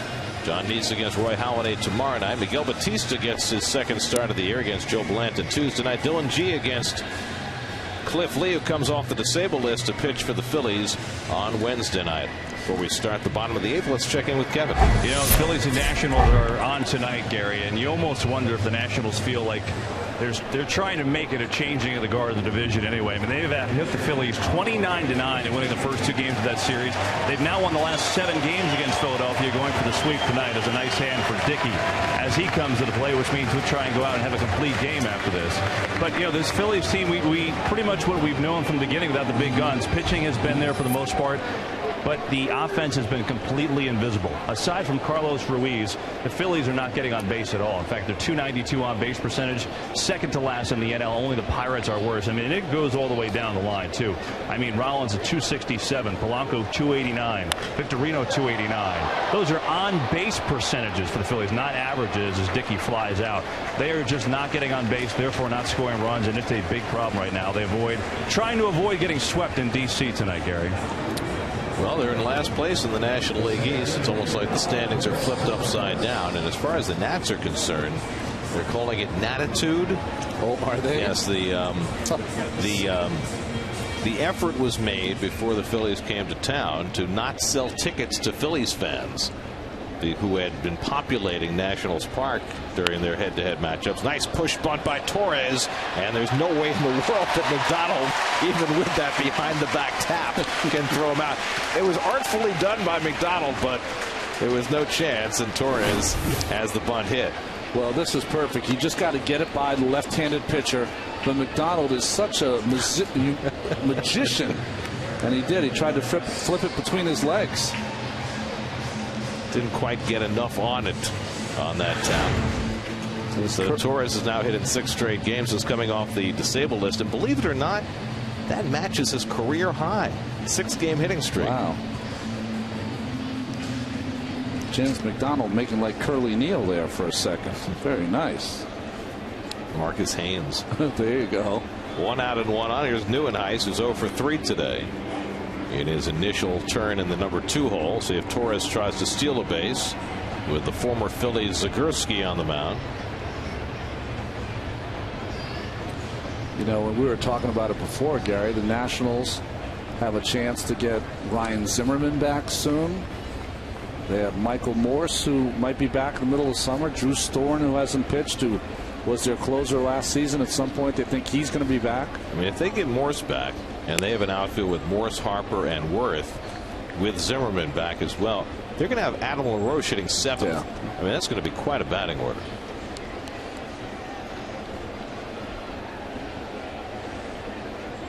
A little different view of Torres taking his lead.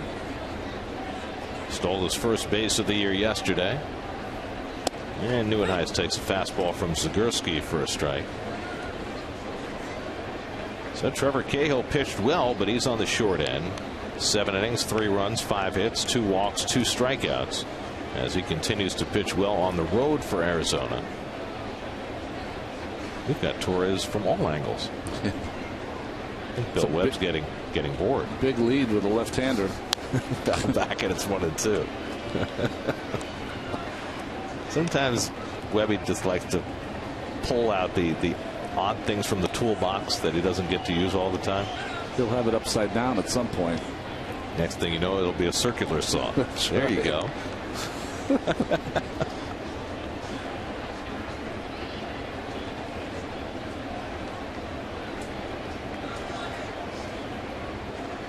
I like that view from behind there. We're going to have to, Webby, we're going to have to think about that when ARI Dicky is pitching in the future with guys at first because of his great pickoff move. Well, he certainly unveiled it today in a great spot with the tying run at the plate, picking Parra off first base. Well, Dickey's going to get a shot at the shutout. He's only had 1 as a Met. He's had 2 in his career. First one came back in 2003 as a Ranger. And the second one, the one-hitter against the Phillies in 2010. Frank Francisco will stay busy in case Dickey needs 9th inning help. And now Torres is picked off. So Zagurski doing a lot of work. And Goldschmidt still trying to run him down. And finally, McDonald puts on the tag. 1-3-6-3-4. Well, nice play by Goldschmidt, getting rid of that ball. Bloomquist, the shortstop, getting it back. Too many throws, of course, but Torres is really quick. We used to have the drills when I was with Oakland, and they used to get so unhappy about Ricky Henderson would draw 4, 5, 6 throws. Like, what are you supposed to do? I mean, he's as fast as anyone who's ever played the game.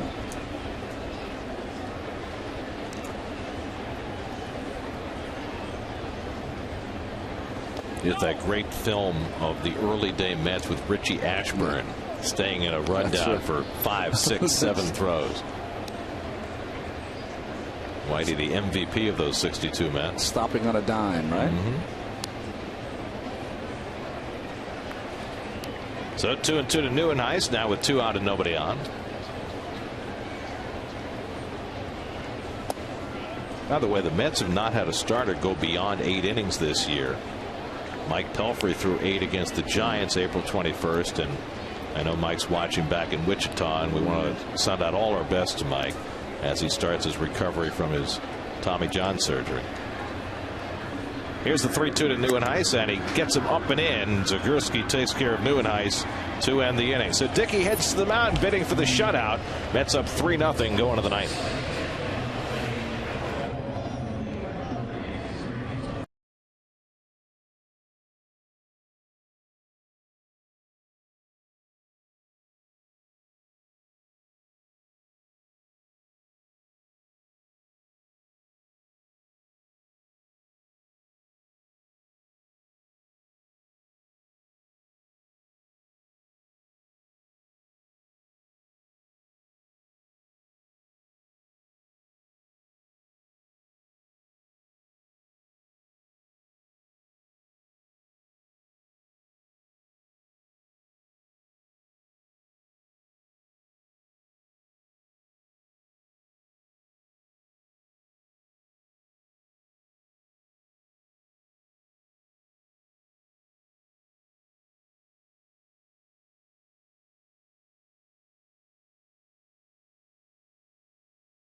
New York sports tonight. The Knicks hope to get a win against the Heat. Jets mini camp wrapping up for the rookies, and the Devils trying to keep that series going with the Flyers in Game 4. Geico Sports Night tonight, starting at 10:30.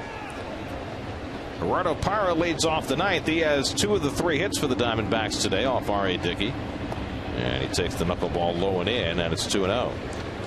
Parra hit a fly ball down the left field line that just eluded a sliding Kirk Neuenhuis for a ground rule double in the 4th, and he pulled one through the hole for a hit in the 6th. But then Dicky had perhaps his most important moment of the game when he picked Parra off first base with the tying run at the plate. Dicky trying to become the first Med pitcher to get an out in the 9th this year. There's a call strike to Parra, 3-1.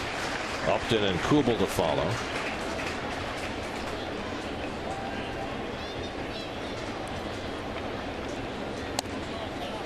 And he just missed ball 4, so it's a leadoff walk, and we'll see how much patience Terry Collins has with Dicky here in the 9th. Meanwhile, we'll check in with the studio, see what's coming up on WB Mason Postgame Live.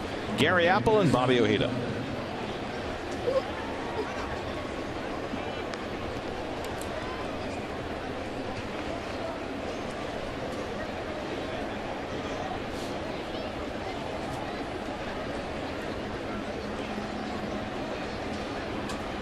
All right, now Justin Upton bats 0 for 3 on the day, and he takes the knuckleball low for ball 1. Upton has struck out and twice fly to right, 2 for 13 in this series. And of course the Diamondbacks need just one more base runner to get the tying run to the plate in the ninth. And there's a knuckleball for a strike, 1-1. I haven't seen many of those from RA, but that was the get me over knuckleball.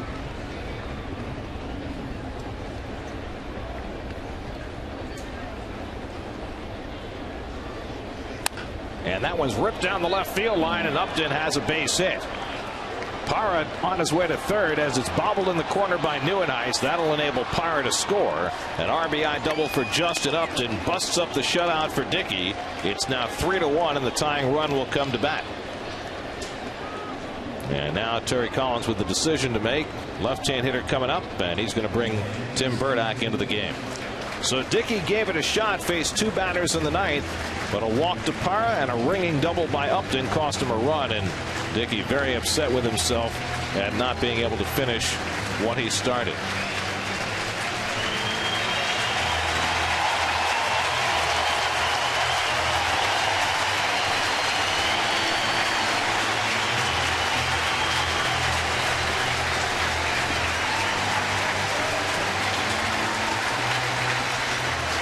An appreciative hand from the crowd at Citi Field for a great effort by Dicky. The call to the bullpen brought to you by Verizon Wireless. Tim Burdack coming on. 3-1 Mets in the ninth.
I haven't seen a pitcher throw down a Rosenbeck that hard since Turk Wendell. And Dicky, Turk wasn't always angry when he threw it down. No, that was part of his pre-pitch routine, not preparatory to leaving the game. Tim Burdack comes in to face Jason Kubel, trying to clean up in the ninth inning. And Burdack had a strikeout in that appearance on Friday night, but also a walk. So you walk, as you can see, the defense. Turner shading up the middle, keeping Upton close. Daniel Murphy, who seems to play more in the outfield than he does on the dirt. Kubel hits one out to left field, and back to the warning track goes Nieuwenhuis. Has room to make the grab. Tagging at second is Upton. He'll move over to third, but that's the first out of the inning.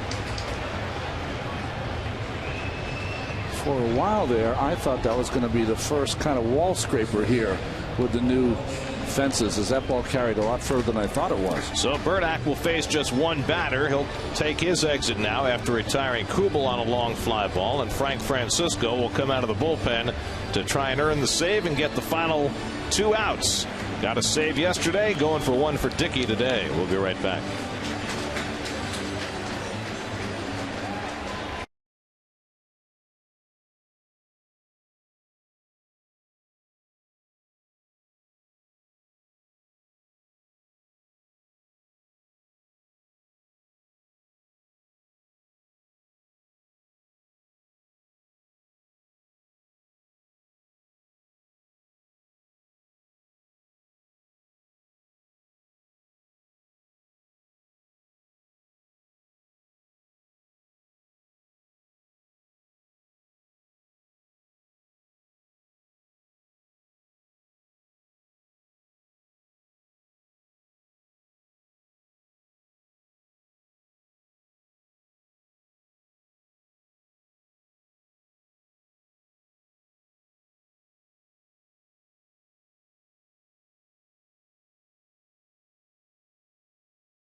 Frank Francisco comes in to try and get the final 2 outs. 6 out of 7 save chances for Francisco. Yesterday had a very good fastball. Paul Goldschmidt, the tying run at the plate, is 0 for 2 and a walk today. He's had 2 huge hits in this series, 2-run doubles in each of the first 2 games. Upton at third and 1 out, and the fastball from Francisco in for a strike. And it's been notable that Francisco's been throwing his fastball more. And not overthrowing it, looking for spots, anything down. Much better place for Frank. Yesterday he was not able to throw his splitter where he wanted to at all. They were very much up in the zone and even up out of the zone. So 2 fastballs to Goldschmidt gets him ahead 0-2. Miguel Montero waits on deck. He's had a rough day at the plate. Diamondbacks were shut out till the 9th. A walk to Parra, a double by Upton got them a run. Burdick came in to get the first out, and now Francisco ahead 0-2 on Goldschmidt. Check swing, and he fouls it off. That's a good pitch by Frank. Up in the strike zone, running in on Goldschmidt. Right on the tar that's on that bat.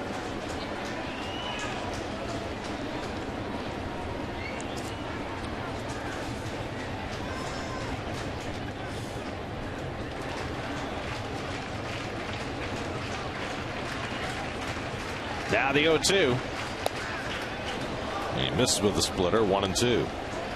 It's got to be a tough pitch to lay off after seeing all those high fastballs. You know, Goldschmidt has not seen Francisco enough. That's the reason he laid off. It was such an unusual pitch. He didn't know what to do with it. Neither did Tolley.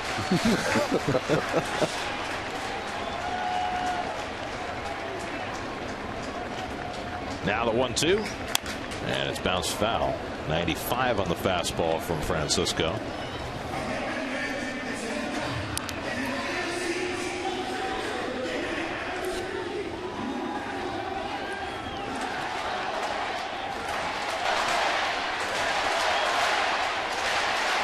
Upton at third. Goldschmidt the tying run at the plate in a 3-1 game in the 9th.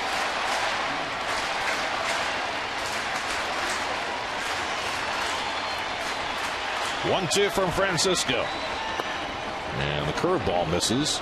2-2.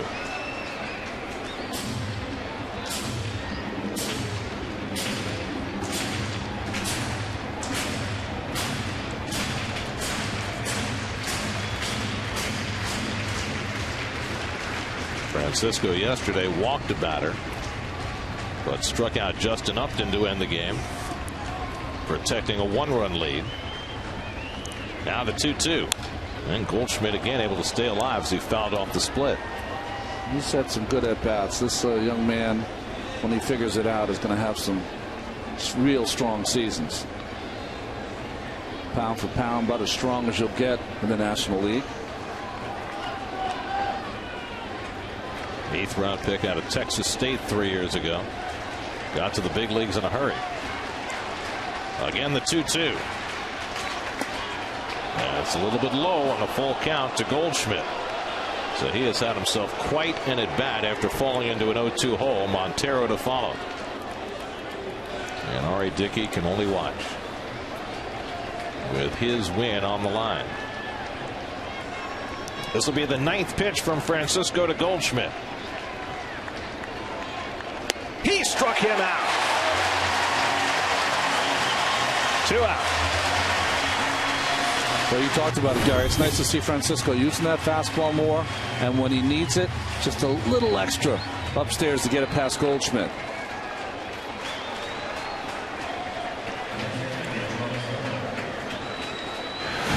So now the Diamondbacks are down to their final out. Miguel Montero coming up. Montero struck out twice and grounded into a double play against Dicky. Now taking on Francisco, tying run at the plate in the 9th inning.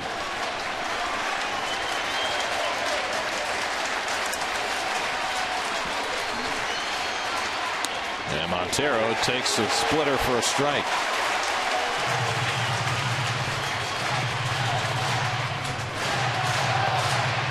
Frankie 6 out of 7 in save opportunities. Cody Ransom would be next.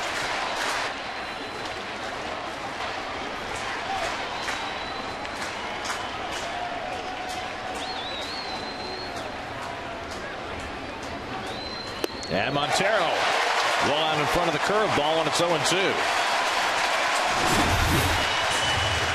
Splitter for a strike, curveball down, and they've had 2 strikes on Montero. They've tried to elevate the fastball. Let's see what Tolley and Francisco try to do here.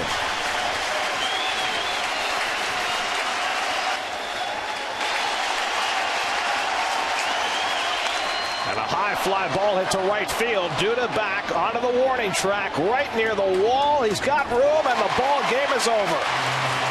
The ballpark just big enough twice in the 9th inning, and the bullpen's able to protect it for R.A. Dicky, who goes 8 for his 4th win of the year, and the Mets take the rubber game from the Diamondbacks, winning today 3-1. Boy, the Mets and R.A. Dicky almost had their heart ripped out.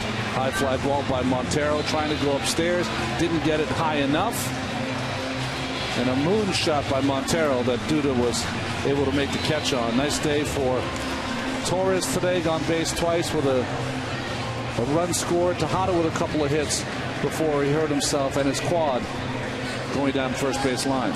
Took only 2 hours and 16 minutes, the shortest game of the year for the Mets, as Dicky and Cahill both pitched well, but Daniel Murphy had the big hit in the first, and Dicky and the bullpen able to make it stand up. Burdick got 1 long out, and Francisco got another in that 9th inning, as Francisco nails it down for Dicky, as the Mets take 2 out of 3 from the Diamondbacks to move back to 2 games over 500. Mets win it 3-1 in their short home